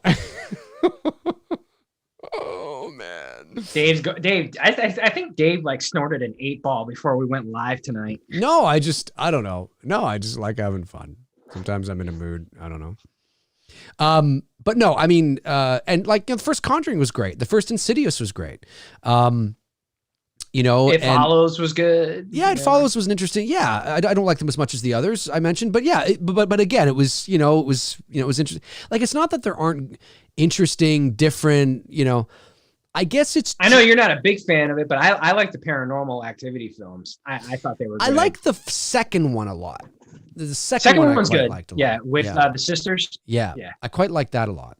Yeah. I think what it is, I think what it is like the first 3 are solid, but then after that it gets into some. Yeah, I think for me it's just when it comes to the slasher subgenre, there's very little that I've been there, done that now, and I would rather just go back and watch old slashers and I think the slasher subgenre has run its course. I think it's, there are reasons why we don't see slasher films in the mainstream. Now you're going to say, but Halloween, yes, but look at but that IP is like, but that's it. Look at the slasher films that are the mainstream films today that go to the movie theater. Halloween, Candyman, Scream, even 10 years ago, Elm Street, Friday the 13th, they're already proven properties, already proven IPs. It's not like it's something new. If you have something new like Terrifier or whatever, it's usually, low budget, independent, going into that's where, as I've often said, where the slasher subgenre, fortunately or unfortunately, depending on where, how you look at it, that's where sort of it's gone to now. Horror's matured over the years, and the slasher subgenre it hasn't. And there's nothing wrong with that. It's a very distinct type of horror movie, and I think it's great. But I just think that it's run its course, and the older I get, the more challenged I want to be psychologically, emotionally, mentally. And I love watching a dumb, bloody slasher movie like we all do, but it's not. I need more than just that. I can't just have that. I gotta have films that make me think and challenge me, like Saw, like Hereditary, like The Others, or even going beyond that, like there's like Jacob's Ladder. I mean, that's an old movie, but but like just things like that challenge you to think and that are good psych thrillers. But I don't know. It's just I think people need to temper their expectations in the world of slasher films and thinking that the slasher subgenre will be mainstream again. You could look at films like Happy Death Day as a slasher movie, but in order for slasher to become mainstream, it's almost like it has to have a spin to it. And that's what Scream did. Scream didn't reinvent horror in the 90s, but it did. It put a little burst into the slasher subgenre. A late sort of burst towards the end of the decade. But there was an angle to Scream, right? There was an angle to Happy Death Day. There's always like a spin to it, if you want something fresh and new. Look at Freaky, right? Freaky could be seen as maybe a slasher, but look at what they've done with it. It's Freaky Friday meets horror movies. So it's like traditional, just standard A to B slasher movies don't go mainstream anymore in terms of like theaters and wide releases, and unless it's an old school nostalgia movie that is a proven IP. Whereas, like I say, 35, 40 years ago, the slasher subgenre was horror. Not all of it. I mean, there were a lot of B movies that didn't go to the theater, of course, but your Freddy, your Jasons, your Michaels, your Chuckies, your Candymans, they went to the theater. They had wide releases. I mean, they were like major release films. You don't get that. I still have an idea for a slasher film, whether it's going to be good or not. That's neither here or there. I just want to do one. You know what I mean? Just to say, like, I did one. It can suck balls, and people don't like it. Get out there and do it. But I do have it's a modern day idea for a slasher film that I think would be good. I personally think would be good. Yeah. Whether it is or not, that's neither here nor there. But I agree. I think the genre in itself. I mean, after this next Conjuring movie, it's like, where do you go? You know what I mean? Well, that's we've done the haunted houses. We've done the, the exorcism stuff type movies. We've done the paranormals. We've done the fucking weird fucking Ari, whatever his last name is, films, I know what you mean. Like, where do you go? What do we do? Like, how do you keep the genre fresh? Well, and that's it. And I don't know. The artisan asked if I liked Annihilation. I did. I loved Annihilation with Natalie Portman. I still gotta watch that. Great film. At some point. Great film. I know. I keep it's on my watch list. Yeah, it's and again, the older I get, the more that I here one night. Yeah, the older I get, the more it's a very cerebral film. So very psychological and got a lot. I loved it. I like again, as I get older, I like being challenged that way. I like thinking like that. It's how you grow. Right? It's how you grow as a person, as an artist. I like films that make me think beyond just watching slasher movies. There's nothing wrong with slasher movies. And if that's all you watch, that's okay. There's nothing wrong with that. That's you. You got to do you, and I got to do me. But Well, and everything is cyclical too, because you got to remember, like, That's a good point too. At one point, Dracula, Frankenstein, the Mummy, they were the kings of horror. Yeah. You know what I mean? And then their time went, and then, Michael came in, and, we had a new type of monster. I think something may come along. I don't know what that something will be, because. Well, and right now we do have it. We do have it, and we've been in it for a little while, and that's that supernatural paranormal angle, right? That's right, sort but of that's taken even its beginning place. to. It is. Yep. But that's what took the slasher subgenre's play. Well, first of all, it was the exploitation torture porn kind of films like Saw and Hostel. That kind of took the place of the slasher through the mid to late 2000s. And then the paranormal supernatural really started to take over, and now we're kind of getting a little kind of tired of that. And then who knows what's going to come next? Maybe it'll be a little bit of a slasher resurgence. It's entirely possible. Let me ask you this. Hang on. I just want to say it's entirely possible that reintroducing Halloween, Candyman, Elm Street, Friday might ignite interest in other, or open a door where other people could introduce new slashers. It's possible, but it's not something that I would bank on, that I would for sure think that that's what's going to happen. I think, I wouldn't bank on it. Let me ask you this. Do you think we've reached a point in society where people would accept seeing like a Night Stalker type horror film based on a true story? I'm not talking done in the style of like Zodiac. I'm talking done in the style of like an actual horror film, like Nightmare on Elm Street, that type of shit.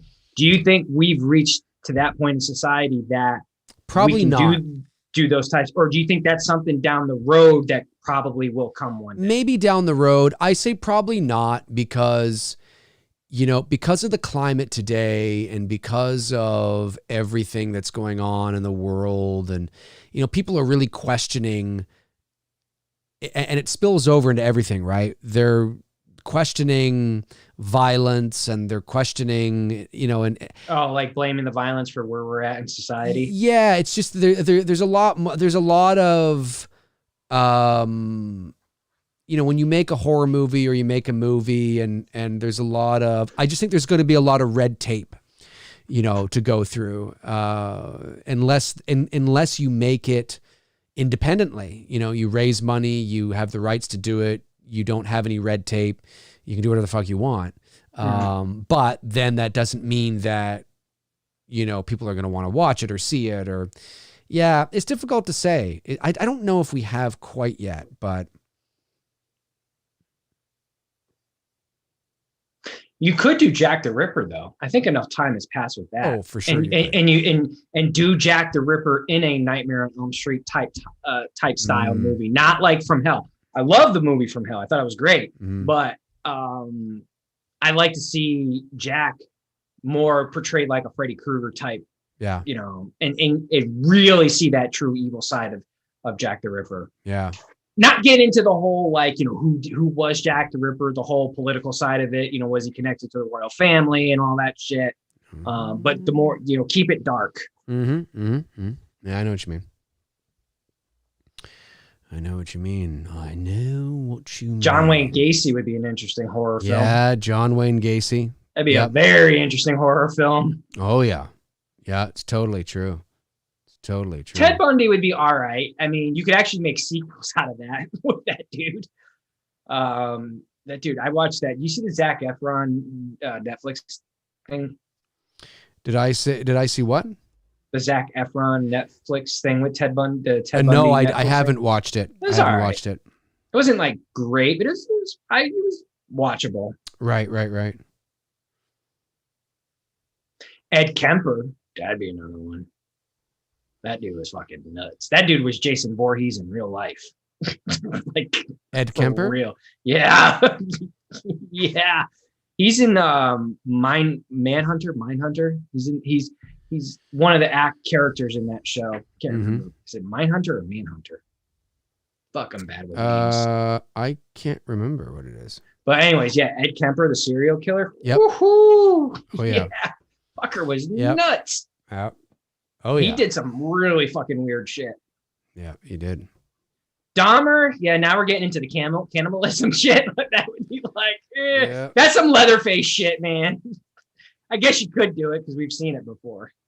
Oh, he's getting angry now. Elvis, whatever this guy's name is.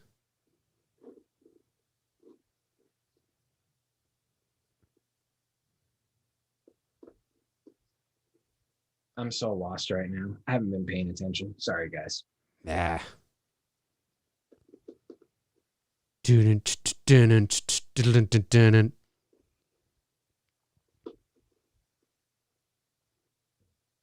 Like I said, I like Saw, but like I'm not like a super Saw fan. You know what I mean? Mm-hmm. Mm-hmm.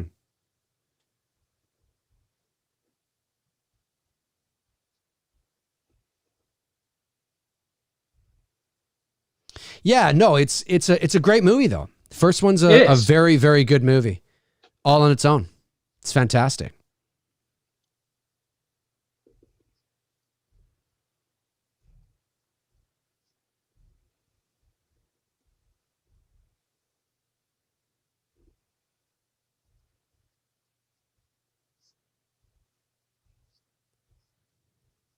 Dum da dum dum.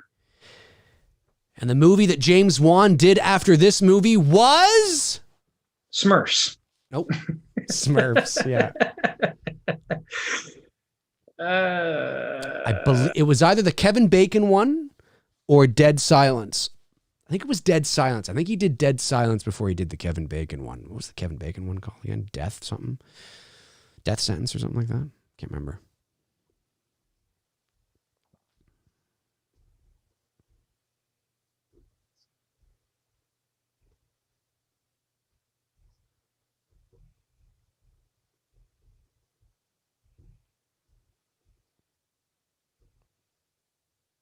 And it's not easy, to tell a story through, you're telling a story in real Dead Silence. What did I say? Death Silence? I said Dead Silence. I thought you said Dead Silence. I said Dead Silence. Oh, someone I think is just saying it. It's not easy to tell a story through Death Sentence, Dead Silence, and Death Sentence. That's it. It's not easy to tell a story through. Being in the present and also going back as well. That's props to the editor there. Sure. No, I mean, the way they're going back and forth in this film, it's not easy to tell a story that way. That's it. Terry Elwes or something like that. As you wish. As you wish. That's Darth. I think of Darth Vader whenever I hear that. Well, that's his line. That's his big line in Princess Bride. Oh, I didn't know that. As you wish. It's also Darth Vader. Vader, release him. As you wish. From the first Star Wars movie. That's what Tarkin says. Enough of this. Vader, release him. We don't care about Star Wars. Stop. Looks like the Black Christmas phone. Maybe it's Billy on the line here. What's the line there? Billy Crystal says to Andre the Giant. I haven't seen. Oh man, I'm on the Brute Squad. You are the Brute Squad. That was a movie I never got into. Princess Bride? Yeah, I never got into it. I just like it because it's got so many quotable freaking. Oh lines. Yeah. No, a lot of kids loved it, and I don't hate it or anything. It was just a movie that I watched it once 30 years ago. Haven't watched it again. I never got into it. I'm on the Brute Squad. You are the Brute Squad. Hello, my name is Inigo Montoya. You killed my father. Look at these mid-2000 cars. I know, right? Kind of like that, kind of have that 90s late 90s look to it. Yeah, early kind of. That's right. Mecha525. Yes, I have seen the new Mortal Kombat movie, and I was like, yeah, I'll give it a half thumbs up. They probably should have just focused in on Scorpion and Sub-Zero and just made the story about that, because I was more interested in that than anything else. I thought the fight scenes were pretty cool. I'm not familiar with some of the characters on there because my knowledge of Mortal Kombat only goes up through the original first 2 Mortal Kombat games. After that, I never stuck with it because I'm not really much of a gamer. But I thought it was okay. I thought the story it didn't hook me enough. Like, I was doing other shit while the movie was playing. Like, I was like in and out of the film, but where it kept my attention was the beginning with Scorpion and Sub-Zero and the end with Scorpion and Sub-Zero. And so in hindsight, after watching it, I'm like, they should have just focused in on Scorpion and Sub-Zero because that story was a little bit more interesting. That's just my opinion. And probably because they're 2 fan favorites as well too, so which would make sense. Danny Glover. You want the glove, love? If the glove don't fit, you must acquit. If the glove don't fit. Johnny Cochran. He's dead now too. He is? Johnny Cochran, yeah. He died a few years ago.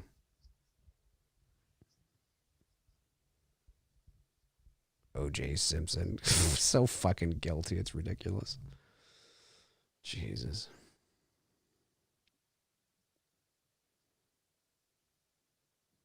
Look at these guys yelling at each other.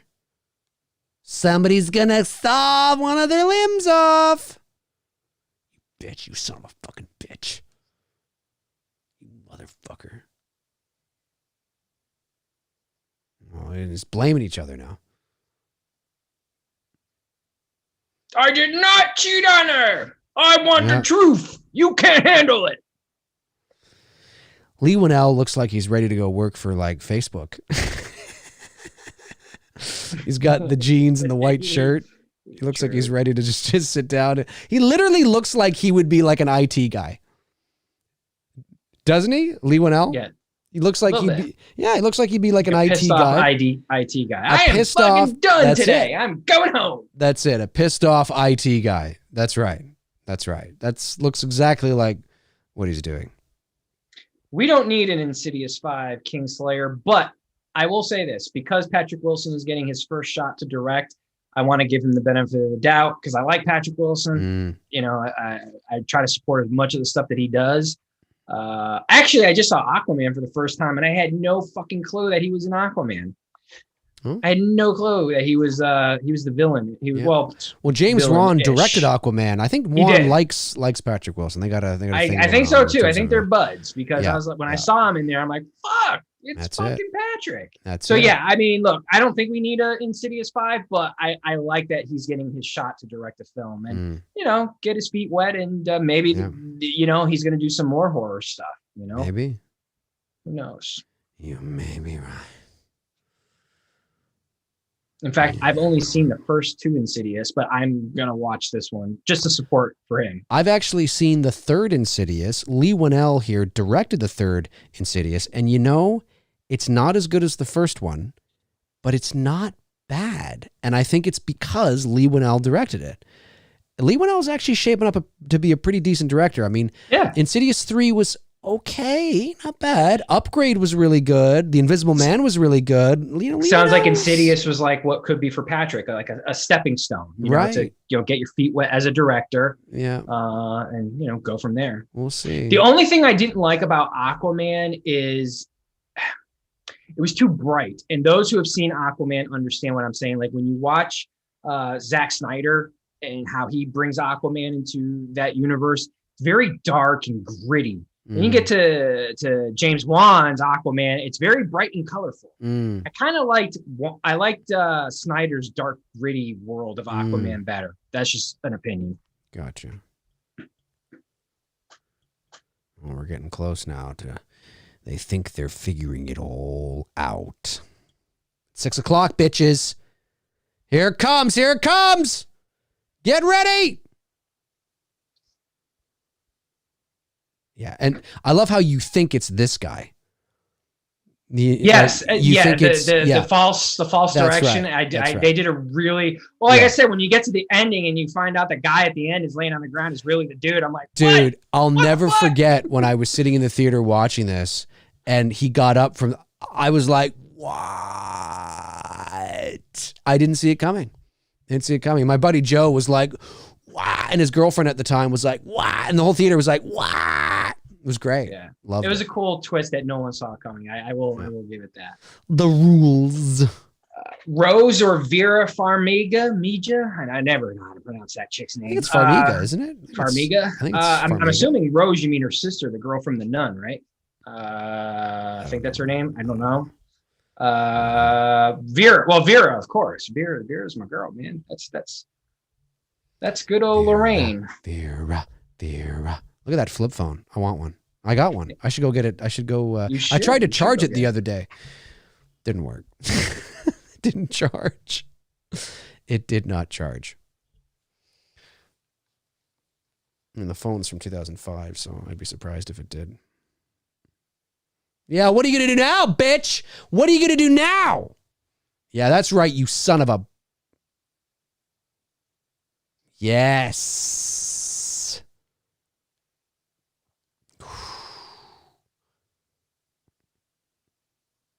Oh, Vera's sister is Tessa. Well, then who's Rose? I don't know who Rose is. Sorry, dude. Is he saying Rose McGowan, maybe? I don't. Yes, yeah. So I don't. Well, because the way he asked the question, it was Rosie O'Donnell, Rose or Vera. So I was assuming he would mean her sister because I don't know her sister's name off the top of my head. Well, maybe he meant Vera or Rosie O'Donnell. I mean, maybe. Rosie O'Donnell. Well, listen, I'm taking Rosie O'Donnell. Okay, I don't care what anybody you can have says. Rosie O'Donnell. I'm telling you right now, if it's Vera, I mean, come on, come on.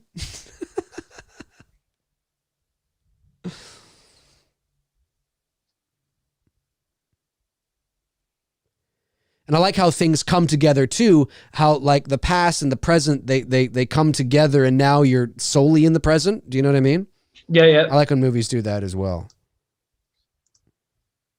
And this little girl's a really good actress. How this little girl is acting is how I wanted Julian to act in Halloween. Yes, I agree. That's how Julian should have been acting. Fucking scared shitless. Losing his fucking little kid mind. He seemed too excited for shit that was happening around him. Because they played it for laughs. That's why. Yeah. Don't worry. The love glove is here. Danny Glover has arrived. The love glove is in the house. The love glove.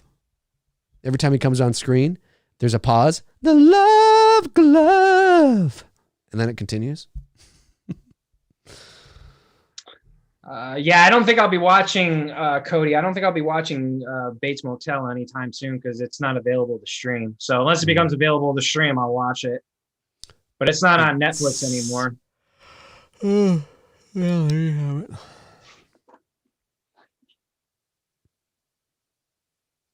And I don't think it's on Hulu. Hulu.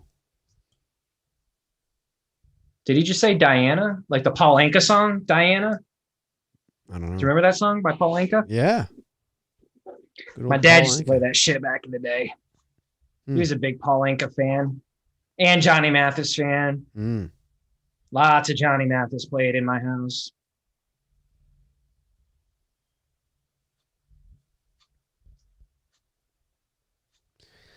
Amazing. Rose Byrne. Rose Byrne. You should have asked it like that, man, because I thought you were asking it like as her sister. Because I don't know Vera's sister's name off the top of my head. So Rose Byrne Vera for sure, 100%. Rose Byrne is sexy. It is available on iTunes, but I'd have to buy it, and I'm not really gonna buy it right now. Bates Motel. I think Rose Byrne is very sexy. She's very attractive. She's hot, but Vera's Vera. Vera's just, she's got very nice lips and pretty eyes and a nice body. She shared a picture of herself with her husband. Like she was in her bikini and it was like in the middle of winter on Instagram not too long ago. I'm like, damn, she got a nice body. There you go. She's tall though, Vera. She is tall. Yeah. And she's 86 years old. She looks great for 86. She looks phenomenal for 90-100. 90-100. 90-100. I just like blended a bunch of numbers she's together. 87.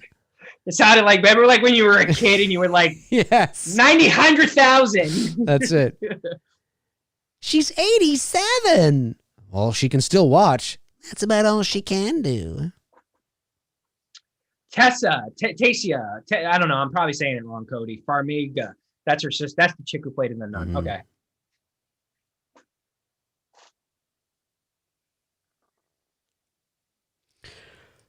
Yeah, she probably is like 21 years older than Vera. The first movie I ever saw Rose Byrne in. Speaking, hey, we got to get a little birthday shout out. I doubt you're watching, but Amy Steele, love you. Happy 61st. Oh, it's Amy Steele's 61st birthday. Happy birthday to you.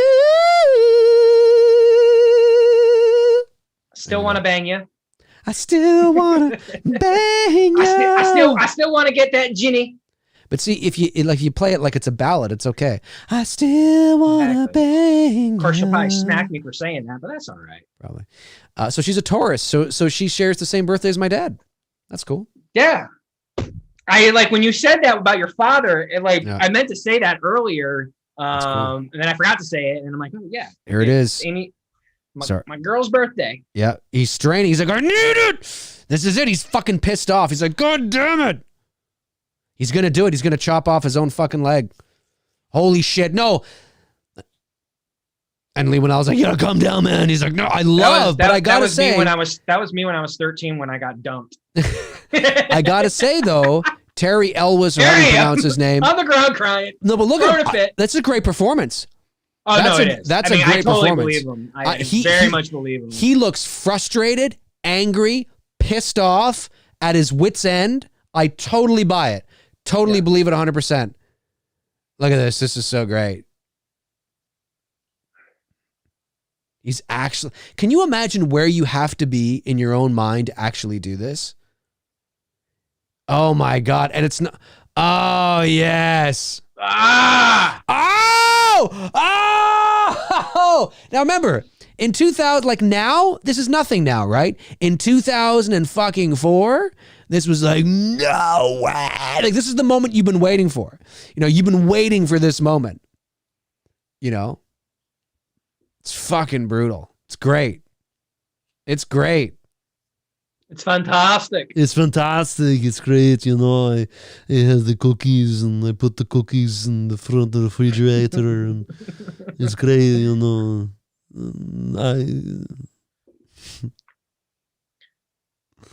Come on. Come on. Put that cookie down. Saw your leg off. He did it. He actually did it. How would you cut through the bone with that? He did it, though. There's no way. My birthday. There's no way he would have been able to do that fast. No.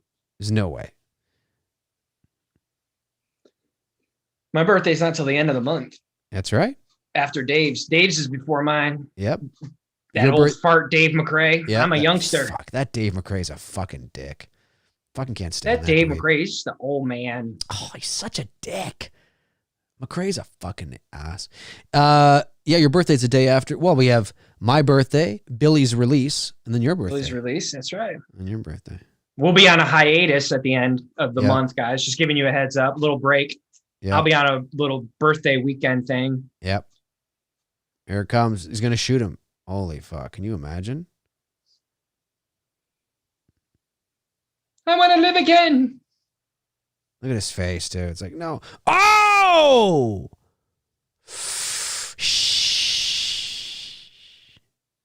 This is so tame compared to where Saw went, but it's so great. It was a cheap way to make you believe he cut off his foot by just putting the shirt there. Yeah. What's so great? That you don't see the foot. Yeah, it's great.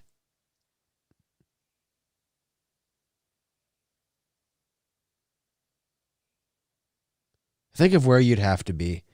Like where you'd have to be to you're fucking like where you'd have to be mentally, emotionally. To cut your foot off and kill someone? Yeah. Like, I mean, dude, it's like, what the fuck, man? It's insane. Yeah, where you'd have to be to take it to that extreme. I love how he's backlit. That's great. Yes. Where's his leg? They should show his fucking leg. He'll be like bleeding out.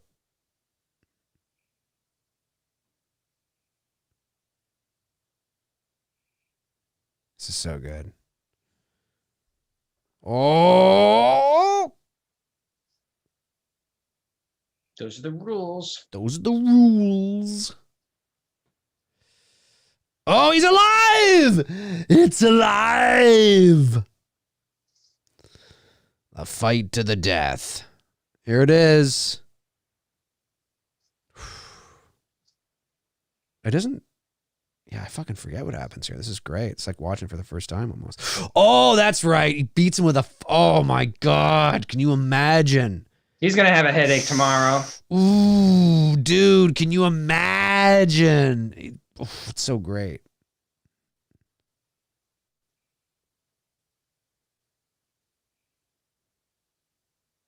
They start making out.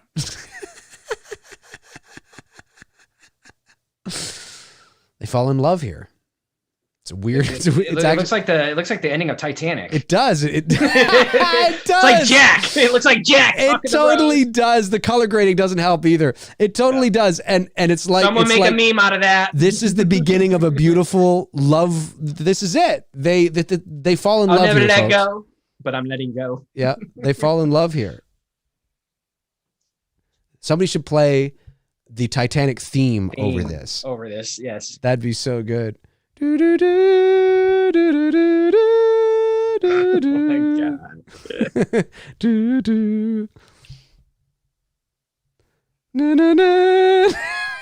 Na, na, na. So great. Just leaving him there.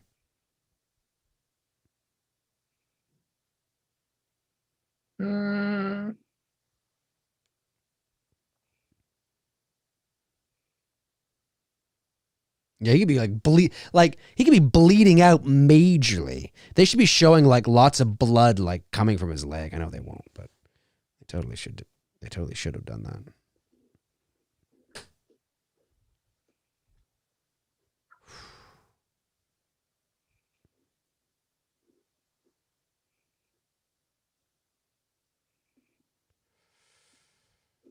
Oh, we're trying to find keys. Trying to find the keys. Oh, the keys or the wallet, I should say. Yep.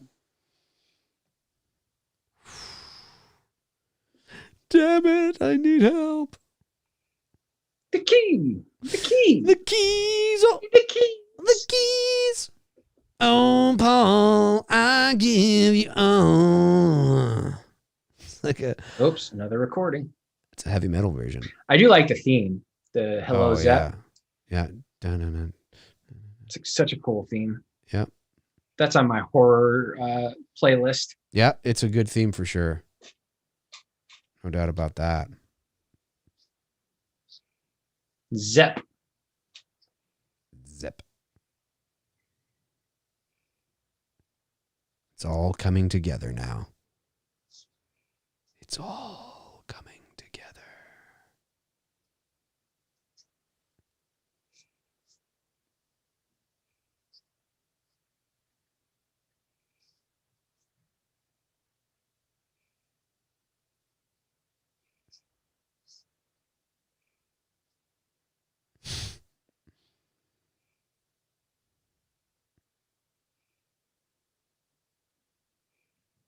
Yes, it's great.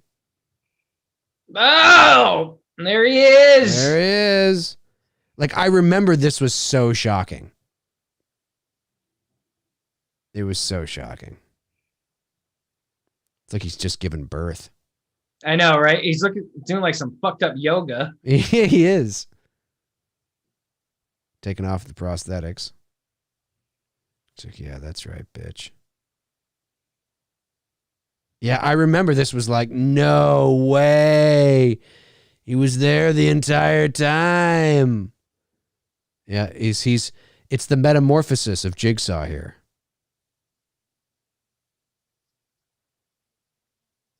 The metamorphosis.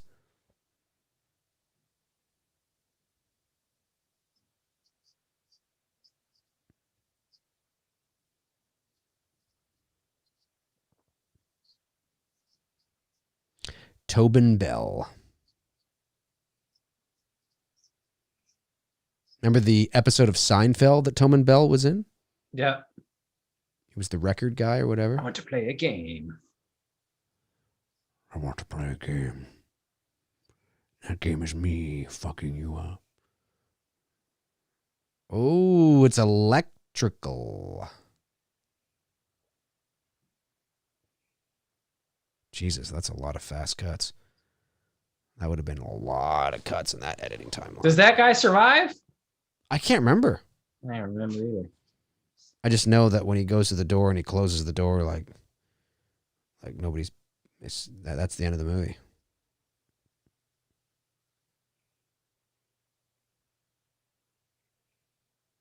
Yeah, that's a great. Yeah. Game over. Yes, yes. That is Saw, ladies and gentlemen. Directed by James Wan. Oh, it was written by Lee Winnell and story by James Wan and Lee Winnell. So yeah, they were obviously. Quick. Yep. Yeah. Oh, it's great. That was great, man. That was great, folks. That is the first Saw from 2004. What did you guys think? If you're watching after the fact, comment below and let us know your thoughts, of course. Tony and I will take a few moments here and go over to the chat room and see what you guys are saying, what kind of questions you have. I don't think any super chats came in. I don't think I missed any. Let me just double check. While I'm double checking, of course, we'll give time for the people to gather their thoughts together and do what they've got to do in that regard. Ooh, I don't Lee think Bowers, Tony, I got my cousin to watch Friday the 13th Part 2. It was her first time, and she loved Sackhead Jason. Everybody loves the sack. Hey, there's always room for the sack. There's always room for the sack. There's always room for the sack. There's always room for the sack, folks. Always room for the sack. Yeah. Jeff Harris says, hey, Tony, are you a fan of the movie Hush? You mean the one with the girl who's deaf? Mike Flanagan, I think, directed that. I don't know. It's a great movie. I've never Check it out. I should. Mm-hmm. I will. It's really good. I think it's on Netflix. Cool. Michael Myers says, Dave and Tony, what are your thoughts on the Cloverfield movies? I really liked the first Cloverfield. I like the one with John Goodman. Yeah, 10 Cloverfield Lane. I thought it was Lane. all right. I never saw the third one or whatever that was. The Cloverfield, Project Cloverfield or something. I don't know. Yeah. I don't know what it was. Didn't care. Yeah, the one with John Goodman, I liked it. So that was good. Mm-hmm. The first one was all right. You know, Mm-hmm. Yeah, exactly. it was kind of I got dizzy after a while watching. it. Yeah. Yeah. Freshy Thrashy says, do you guys like Hammer horror? What are your favorite Hammer films? Not really. I mean, I don't dislike the Hammer films, obviously, but I wouldn't say that I am a gigantic fan of them. And so no, not really. I don't usually watch. The only Hammer that I know and like is Too Legit to Quit. Oh, MC Hammer. I see what you did there. I see what you did. I mean, there are a few Hammer films that are all right, but I'm not a connoisseur on the Hammer films, on the MC Hammer films. Someone says Spiral is going back to the roots. You can't touch this, Dave. You can't touch this. Are you going to see it, Dave? Be gentle. No, That's I'm not what going to Amy see Steele Spiral. would say to me. You can't That's touch right. this. Can't touch it.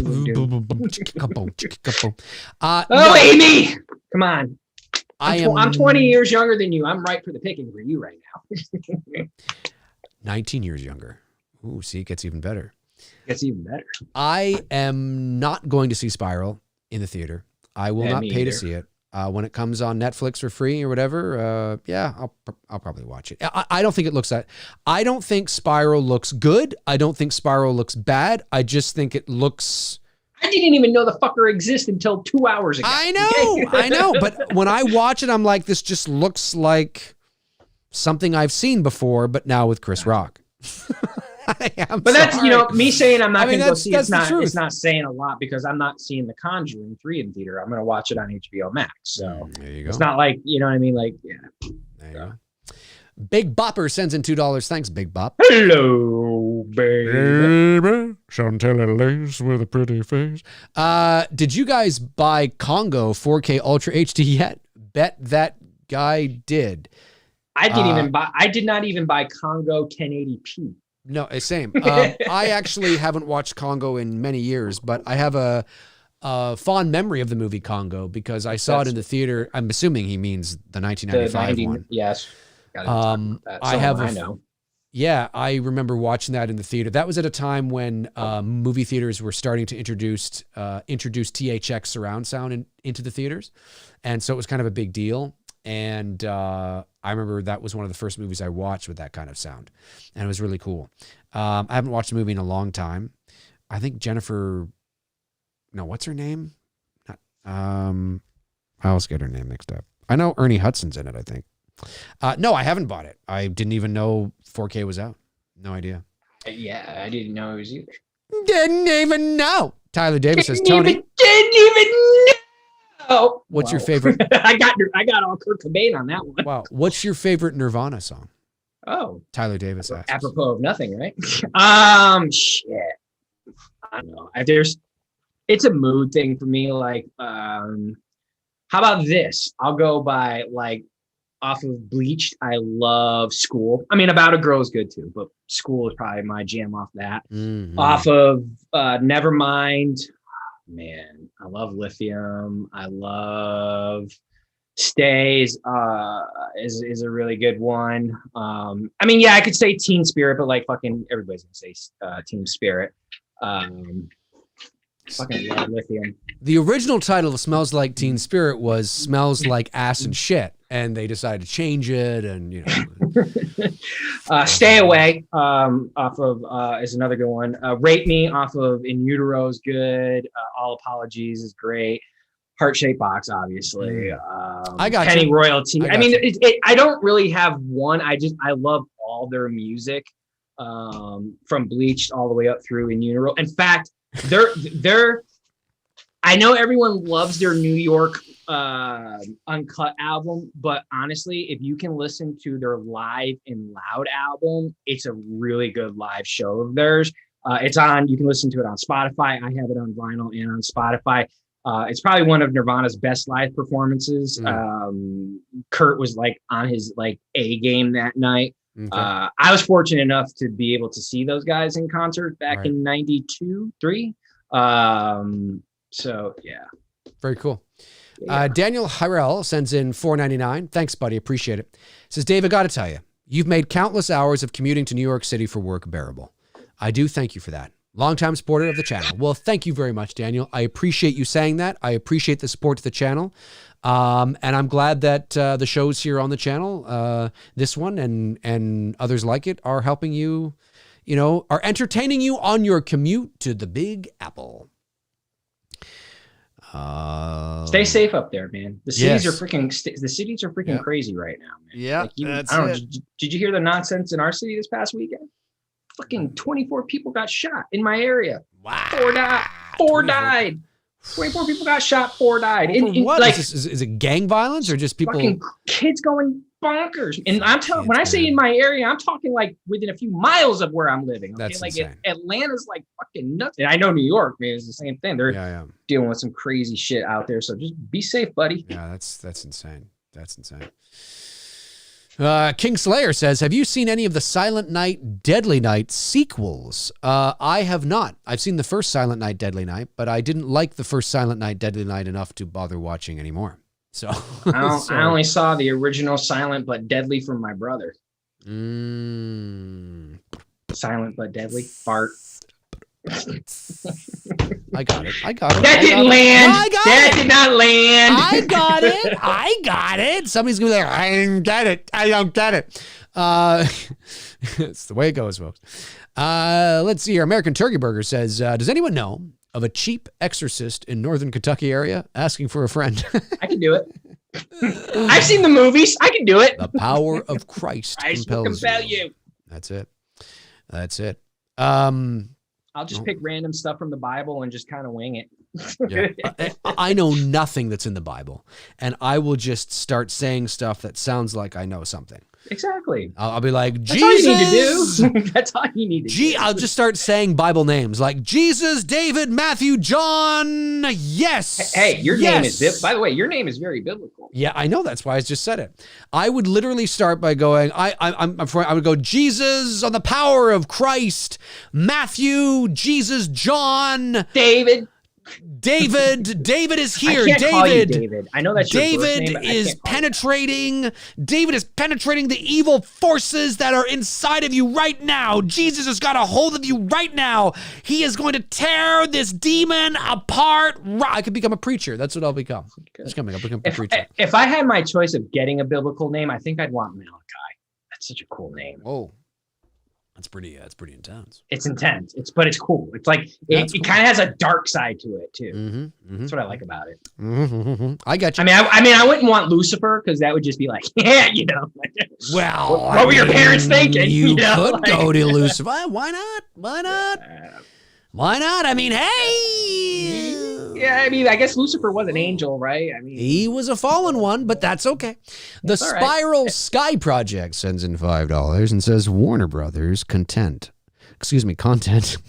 Warner Brothers content has always been violent and R-rated, but Marvel only dabbles in R ratings violence.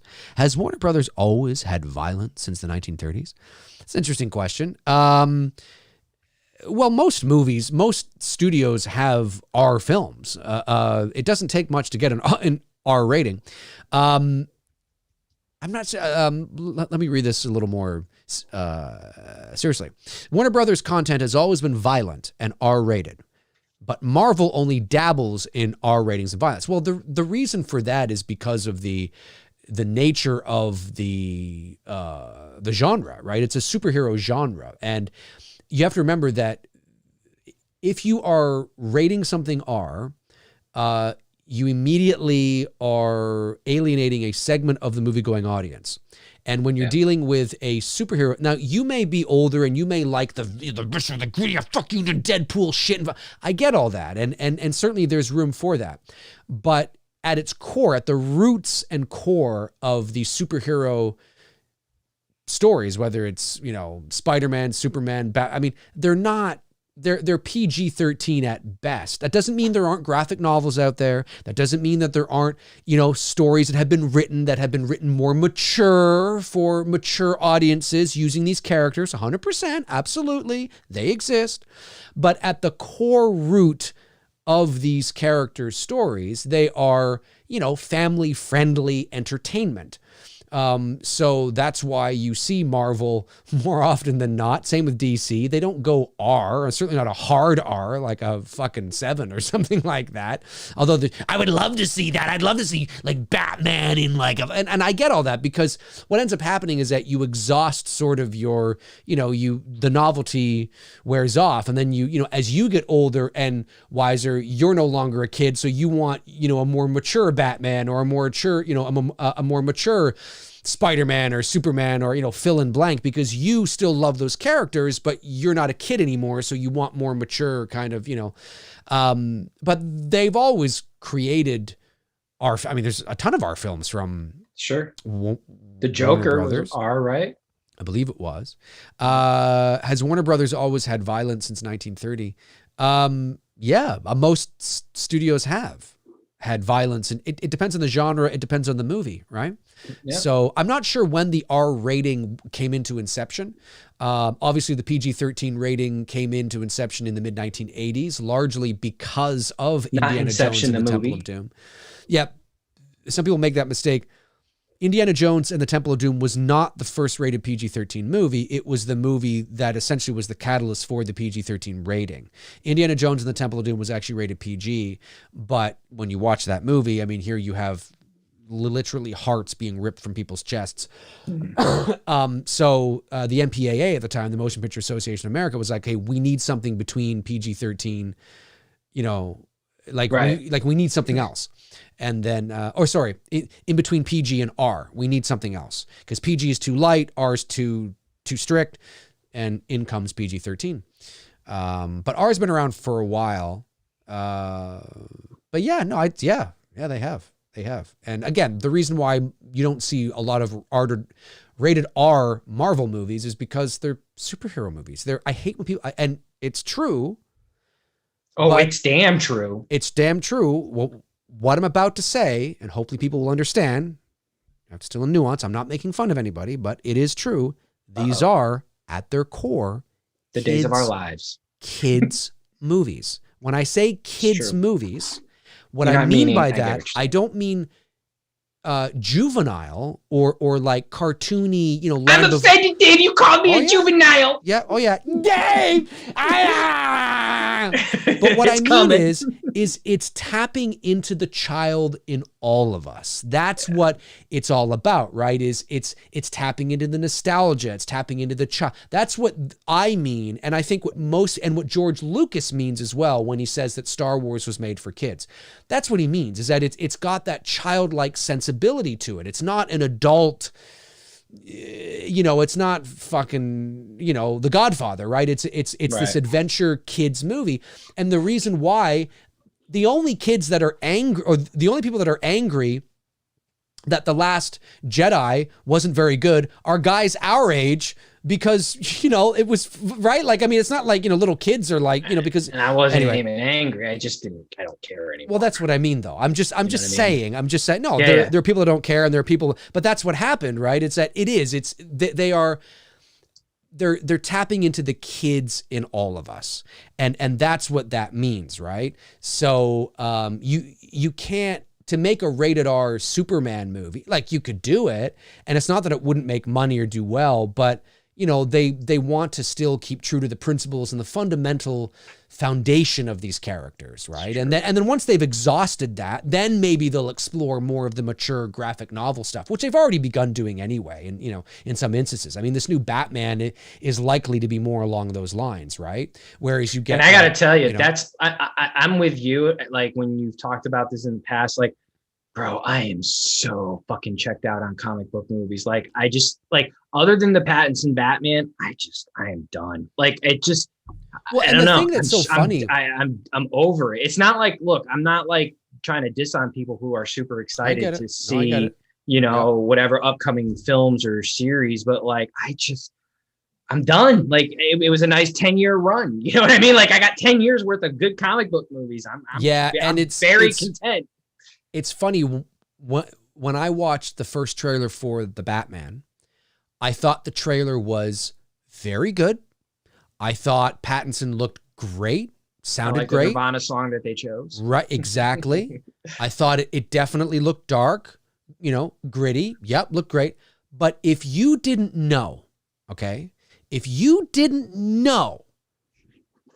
that this was Matt Reeves, that this was a different universe, this was a reboot, and you just watch that trailer, I mean, obviously there's things in there that might give this away, but in terms of its tone, its visual aesthetic, its look, its vibe, its feel, it totally looks like it could be the fourth Nolan Batman. Like, there's nothing about this that looks so different and something we've never seen before. No, it just looks like another. It's just the curiosity of how Pattinson is gonna do as 100%.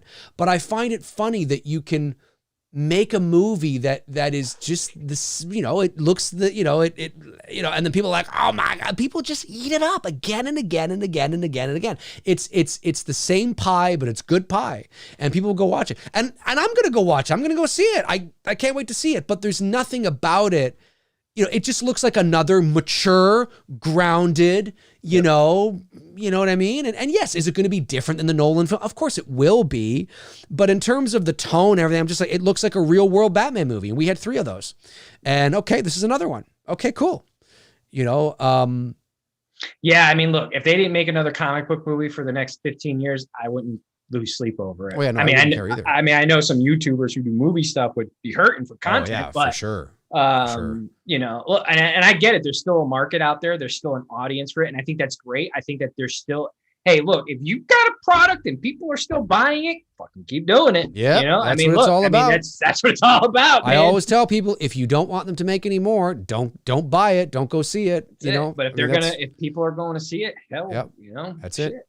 Sweet Tea sends in Sweet Tea! $10. Thank you, Sweet Tea. Says, for the channel, my friends, P.S. Be safe too. Ladies and gentlemen, the tea is sweet tonight. The sweet tea. I think she's from close to my area. Is she? That's She's cool. in the South. I don't know where in the South, but I think she's in the South. Very cool. Chris Baber sends in $4.99. Says, next review, Tucker and Dale. I'm just saying. Tucker and Dale. What's that? I haven't heard of that one. It's a comedy movie. 2010, Tucker and Dale. Oh, Tucker and Dale versus Evil? Versus Evil. Yeah. Okay. That might it's not like a comedy, but like it is a comedy. It looks bonkers. Looks bonkers from what I just saw there. Yeah. Big Bopper. Looks like my neighbors. Looks like my neighbors. That's funny. It Big does. Bopper sends in $2. Says, who wins? Michael Myers versus Wishmaster versus Chucky? I don't know. Toto I don't know. from The Wizard of Oz. Who wins? The box office. There you go. Toto. Yeah, the box office. So fans who want that win. Fans who want that win. Fans who want that win. Yep, that's what happens. Bobby Hall says, Tony, did you like The Force Awakens and Rise of Skywalker? I like The Force Awakens. I like The Force Awakens. I enjoyed The Force Awakens, and that's about it. I wouldn't say I liked it or loved it. I enjoyed it. Yeah. It was great nostalgia, some missed opportunities. Yeah. I I think The Force Awakens, and it makes me mad. No, I'm not talking about you. I'm not talking about you. Okay, so I'm going to put you over here. I'm just talking about the pulse. The consensus. Right. Yeah. What pisses me off is that after The Force Awakens came out, the general consensus was, you know what? That was pretty good. That's not bad. You know, it was a nice return to form. Yeah, there was a few things that were kind of safe, and maybe they should have done this instead of that again. But there wasn't the vitriol and the toxic backlash, the hatred, the online of all these Star Wars fans. That didn't exist. Yes, people were like, it was a little safe. Yes, you had people saying that. But people were, and myself included, were genuinely excited for The Last Jedi on where it was going to go. What's going to happen next? Holy fuck, it was a literal cliffhanger. You got fucking Rey with the lightsaber, and you got Luke, and he looks like he's been crying, and Han Solo's dead, and it's on the cliff, and it's, oh my God, what's going to happen next? Holy shit. Then The Last Jedi comes out. And all of a sudden, it's like a train wreck of train wrecks. 100%.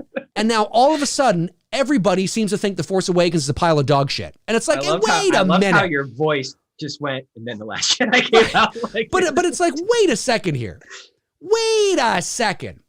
Star Wars problems were not J.J. Abrams and The Force Awakens. The Last Jedi is what how soon we forget. And by the way, there was an article with an interview with Ewan McGregor.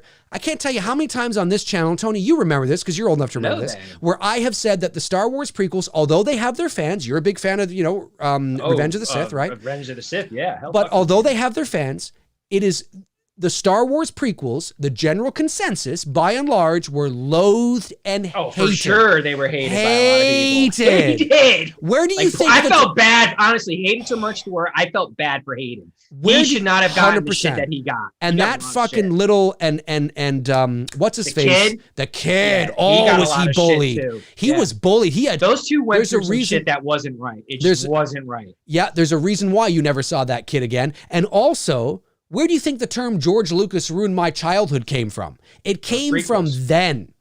So, but I got some people saying, it wasn't that bad. It wasn't. No, it was. If you're my age or our age, it was bad. And if social media had existed in 99, 02, and 2005, my God. It would have been 100 times worse. Oh my God. It would have been. I mean, George Lucas has often said, why would I make more Star Wars movies? That's why he sold it. Yeah, essentially. It's why he got out. I mean, not the only reason, obviously, but that's a big part of it. So anyway, I digress. No, I love me some Revenge of the Sith. And my favorite Disney Star Wars, I've said this, I don't know how many times, is Rogue One. Mm-hmm. I fucking love that film. I love the cinematography in that film. Obviously, the Vader scene is just fucking epic in many scales, but I know you're not a fan of it. I know a lot of Star Wars fans are not a big fan of it. No, I didn't hate it or anything. I just thought it was boring. I think I just love the cinematography of that film. It was just really, really fucking good. Oh, it was good. It looked great. Well, I mean, Yeah. God, I mean, the cinematography in The Last Jedi looks fucking amazing. True. If you but turn everything off and just watch that. I guess it just what ticks me off is the what's the word? It's the selling. It's like the selling out, right? Like if you like The Force Awakens, if you genuinely like I'm talking about the collective you, right? Not to Tony, obviously. Yeah. But if you people, like if you like The Force Awakens, then say you like The Force Awakens. Admit it. It's a good Star Wars movie. It was the perfect Star Wars movie of what Star Wars needed to be from where it came from to get the movie universe back on track. And then The Last Jedi came along and it was like, what the fuck is this? And then all of a sudden everyone's like, I hate Star Wars, Disney fucking Star Wars, The Last Jedi shit, The Force Awakens garbage. And it's like, wait a minute here. And the reason why I enjoyed The Rise of Skywalker is not because I think The Rise of Skywalker is this monumental piece of cinema. It's because it's better than The Last Jedi and it's all they could have done. It's literally all, they would have had to have had another 2 movies in order to kind of even it out and make it, feel better. And but the reason why things feel shoehorned in The Rise of Skywalker is because they are. The reason why, The Rise of Skywalker feels like, 2 or 3 movies in one is because it is. The reason why it feels like The Emperor came out of nowhere is because he did.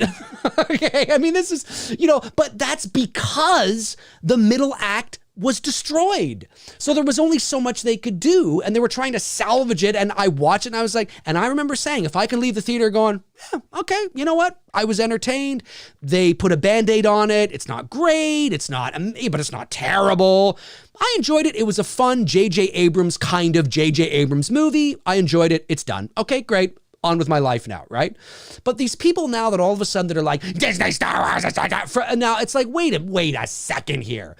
Because The Force Awakens, as I said, not that people didn't have issues with it, but I know people that have totally changed their tune now, like they've always hated it, because it's this hip, cool thing to do, right? They watch these channels that spend their lives, it's nothing but hatred to Disney, and it's this groupthink mentality and this confirmation bias, and they're all like this team. There's these teams now, the Phantom Menace and this and that. It's just, oh God, it's just fuck. You know what? If you like The Force Awakens, admit it. If you like The Last Jedi, own it. If you like The Rise of Skywalker, say, hey, I like it. I didn't think it was that bad. Who gives a fuck what these, what these people think? You know what I mean?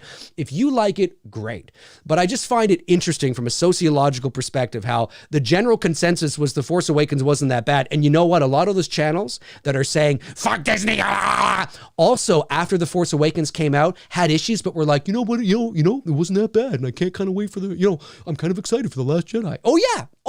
Not all of them, but there's some of them that were. And now they're like, it's this, I don't know. It's just garbage to me. It's just so, it's just garbage. Anyway, I'm done. I'm off my soapbox, Tony. Sorry. No, you're good. Get to the super Tony's chats. looking at me like, okay. Like, holy shit, dude. He just asked me if I like 1 or the 2 movies. I know. Well, it's just because it's one of those things where it's like, it's just fascinating. It's like, wait a minute, I thought you liked that movie. I don't like it anymore. No, not you, but you know what I mean. No. You've always been consistent. I've always stood by You've always been Revenge consistent. of the Sith. I've always stood like, I don't care. People say, hey, what the fuck? I love it. That's what I mean, right? You like that movie, so you own it. There's nothing wrong with it, but these people that are all of a sudden like, oh God, I'm too. How could you?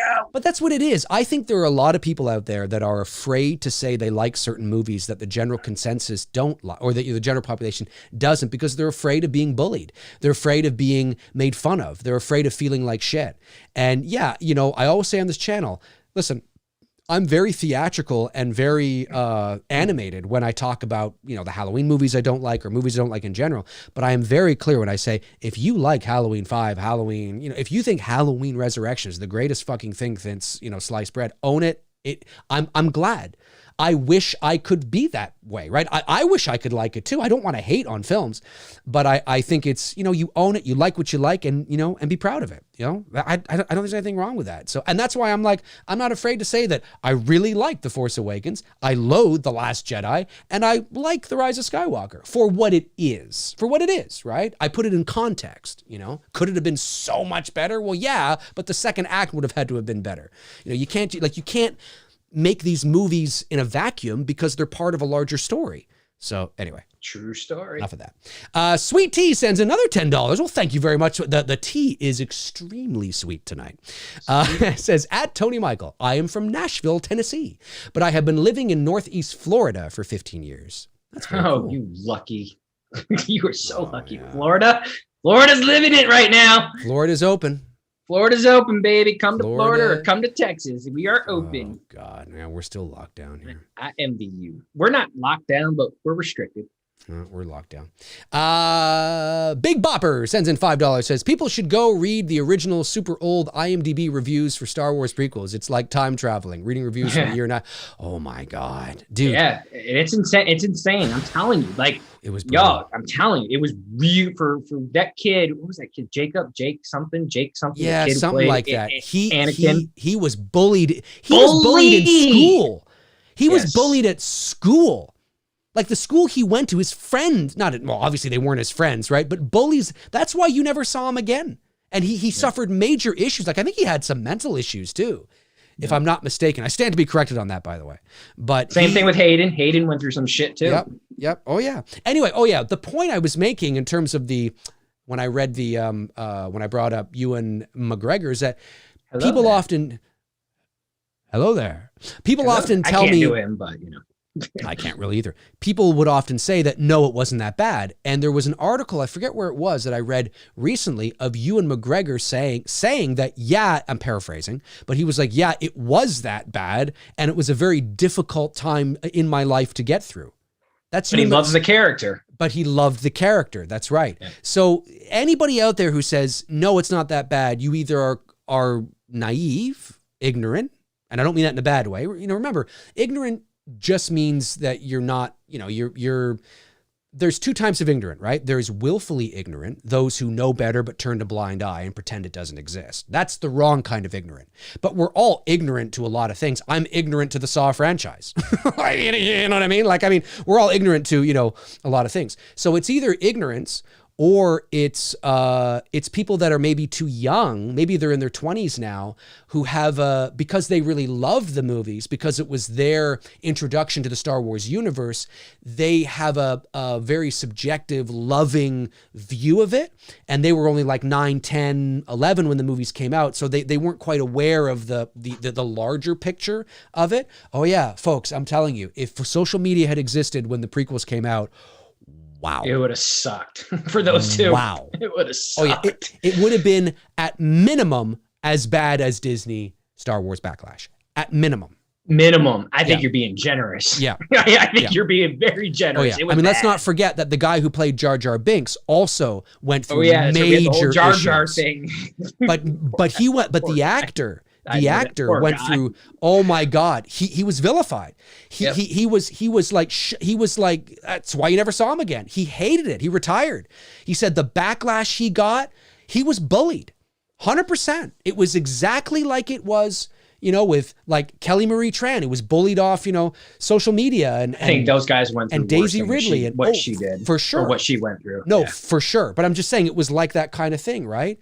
So don't let anybody tell you that no, the prequel that wasn't that bad. No, it was. No, bad. I mean, you had the small groups of people like me who enjoyed, like, the first Phantom Menace was.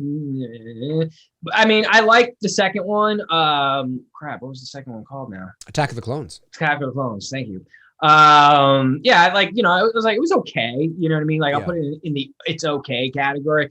I fucking love Sith, but yeah, I mean, but I was in that minority group of people who were like, but believe me, there was I remember coming out of Phantom and fucking Star Wars fans were like pissed. I mean, like angry in the fucking parking lot. Fucking this shit, fucking bullshit. Lucas ruined my life. Like legit. And I'm just like walking out like, what the fuck, man? Like, damn, these fuckers are losing it. Oh yeah, yep, for sure. Big Bopper sends in $5, says, oh, I already read that. Thanks, Big Bopper. Big Bopper. Super chat comes in from Nick. Thanks, buddy. He says, Dave, you say you were a Saw. Oh, sorry. Excuse me. Dave, say you were in a Saw scenario. Okay. You expect Jigsaw, but it's Devontae Huntley. He's got Tony and Bruce about to be split open by his trap, But in order for all to survive, he just wants you to apologize. Do you? Well, of course. Of course you do. It doesn't mean I have to mean it. Of course you do. Exactly. To save Tony and Bruce's life? Of course. Of course I'd apologize. Absolutely. I mean, that's... Play the I'm sorry song. Yeah, that's right, man. You play the Call it a game, day. right? I'd be playing my own game, of course. Play the game to But win. at the same That's time, what the fuck would I have to be... What the hell am I apologizing for? What would I be apologizing for? But would I do that? Oh, of course. Absolutely. I'd have him crying. It would be so convincing. Freshly thrashy, I agree. The Darth Maul fight between Qui-Gon and Obi-Wan was good. That's about the only good thing I can say about Phantom Menace. Oh yeah, that was great. And Duel of the Fates, the song. The Duel of the The soundtrack, each movie, in every movie, the soundtrack. What's his name? John Williams. John Williams. Soundtrack for the... I almost said James Cameron. I was like, wow. But I'm telling totally you, changing his career there. the soundtrack for the prequels is light years ahead of the soundtrack for the Disney Duel films. of the Fates is some shit. It is. It is. The only, I mean, I don't mind Kylo Ren's theme. I really like Rey's theme. Rey's theme's good. Rey's theme's good. But beyond that, it sort of blends in and bleeds in with each other. But the prequels had great soundtracks. Like there's iconic, legendary scores from those soundtracks. The sequel trilogy, not so much. But there's a few in there that are pretty good. All right, we won't be too much longer here.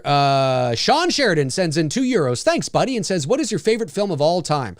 Horror or film as a whole? Well, it says all time. I mean, I don't know. I mean, two of my big favorites, of course, are The Shawshank Redemption and The Green Mile. I mean, I love Whatever Happened to Baby J. I mean, it's hard. It's hard, you know. I'll give it to you in both answers. I'll go all time and then horror. All time, The Karate Kid. Got no shocker. That's true. And The Exorcist. horror, The Exorcist. Yeah. Just in case true. I don't know how you're asking that. So, Yeah. For me, it's difficult. Well, horror for me is Halloween. The original Halloween is my favorite horror movie of all time. And then I would say that, I mean, beyond that, I don't know, man. I don't know. Maybe Jaws, maybe. I don't know. We're going to need a bigger boat. It's tough. It's tough. It's so tough. Dave, you mean to tell me you go in the water? Sharks in the water? Our shark? Is it? You in the water? Sharks in the water. Our shark. Farewell. And adieu to you, fair Spanish ladies. Farewell. Imagine you started doing that.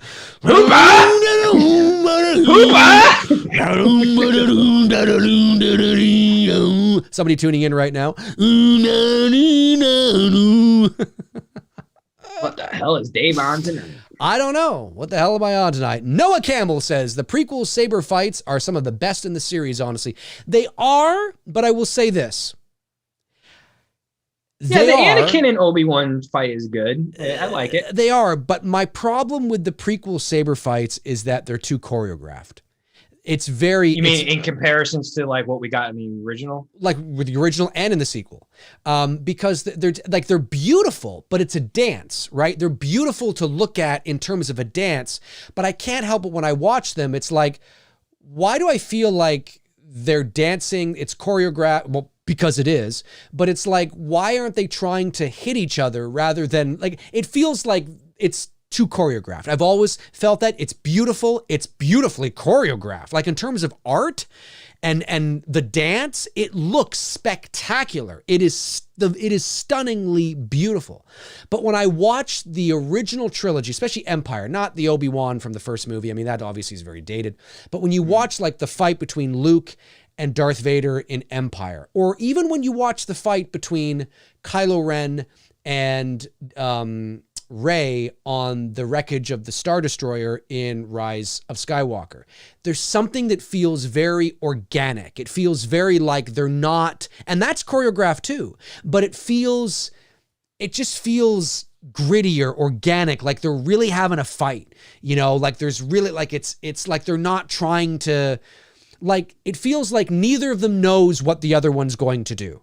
Whereas in the prequels, for me, it does feel very much like a dance, you know, like they know where the person's going to go next, and that's how they're able to, you know what I mean? But it's beautiful. It is. Yeah, my top 3 favorite saber fight scenes in Star Wars would be Luke and Vader in Return of the Jedi, then obviously Anakin and Obi-Wan in Revenge, and then Qui-Gon and Obi-Wan versus Darth Maul. That would be my top 3 favorite. I think my favorite, I gotta be honest with you. Well, my favorite is Empire. Luke and Vader. Luke and Vader, yeah. Hands down. Fucking the best lightsaber battle in any of the fucking movies.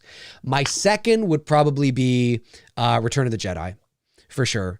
And then I gotta say, I'm probably, you know what? It's not gonna be popular, but I don't give a fuck. I'm going fucking Rise of Skywalker. There was something. Which one? Oh, it's true. The battle on the wreckage of The wreckage, okay. because I mean the backdrop was incredible. You know, say what you want about the movie, but we're talking about just that. We're just talking about the fight scenes. We're not talking about the movie. We're just talking fight like scenes. I mean, incredible visuals. The water cascading over, Rey doing that flip in the water, you know, and just and there was no music. You know what I mean? You just hear the crashing of the wave. I mean, there was eventually music, but there was a moment where there was no music, and you just hear that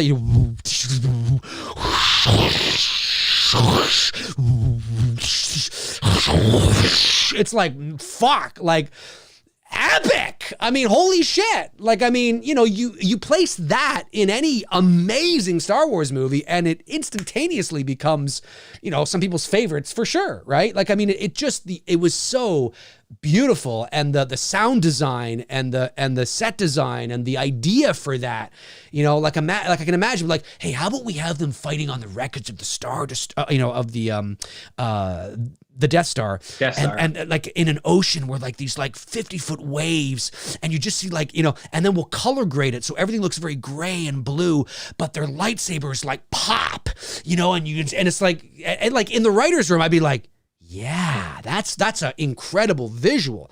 You know what I mean? So it's like that. Hey, how about we have like Obi-Wan and Vader fighting on like lava, and we have like it's that kind of thing for me. So definitely, I think I'm gonna go Rise, and then probably the Obi-Wan Vader fight on Mustafar would probably be next for me. I think it's just the core. Like, I love the visuals. It's just the choreographing where, after a while, I'm like, oh yeah, well, he is Vader at that point. I said Anakin, but y'all know who I meant. Well, he's Vader, but he's not in the costume yet. Yeah. Troy Grubb sends in $4.99, says, just want to say thank you for everything you do, similar YouTube channels, for making my days better. Well, you are welcome, Troy. Thank you for tuning in. You're always welcome here, my man. Appreciate the support to the channel. That's a good question, Chester Franklin. I don't know who the director of photography of Halloween 4 was off the top of my head. Do you know, Dave? I don't, but we'll just quickly find out here. Quickly find out. The director of photography for Halloween 4 was Peter Lyons Collister. I would never have gotten that in a Halloween trivia question, ever. Some of the other films that he was director of photography on include Dr. Dolittle, 1988, The Replacement Killers, 1998, Dr. Dolittle. The Replacement Killers, 1998. Is that the Eddie Murphy movie? It is. Yeah, the Dr. Mr. Deeds, 2002. Oh, he did Mr. Adam Sandler's Mr. Deeds. Okay. The remake of the Amityville sort of like Horror. The last semi-good Adam Sandler film. Yep. The remake of the Amityville Horror. The Ryan Reynolds one. Yep. He was jacked in that movie. Fucking jacked. The most recent. Oh, he's got Clifford the Big Red Dog coming out this year, apparently. He did the Alvin and the Chipmunks, The Road Chip in 2015. I remember that book from grammar school. I do too. Oh, he did a Garfield, A Tale of Two Kitties. That means he met Jennifer Love Hewitt, lucky bastard. He Problem Child, 1990. Oh, geez. Good old John Ritter. Yeah. So yeah, those are some of the other movies he's done. Or he was. What was his name again? I already forgot. His name was Peter Lyons. I'm assuming it's Lyons, Lyons. Peter Lyons Collister, Collistr. Collister. Okay. Never heard of him.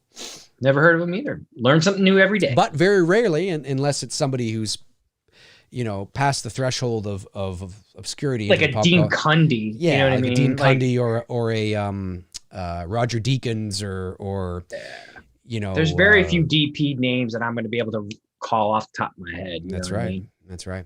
Yeah. Okay. Well, I think that's gonna do it for us here on episode 110 of Two Dudes and Some Bullshit. Thank you to our great moderators, Frank Riker, Tabitha Shore, Darren Sands, and Chris Baber for doing what you guys do. You guys are amazing. Thank you to the super chat questions that came in today, the non-super chat questions that came in today. Thank you very much for joining us on this episode. Tony, any last things you want to say, my man? No, it was a good show. Thanks for tuning in, and we'll see you guys next week. Yeah, it was a great show, man. It was a great show. A lot of fun. Have a great rest of your Monday, folks. And a great, just a great evening. Stay safe out there. You guys are amazing. You know you are, you son of a bitch. You goddamn son of a bitch. Why am I getting so angry? I have no idea. I don't know. I have no Dave, idea. You're getting hostile. I don't know. All right, folks, have a great night. We'll talk to you guys soon. Cheers.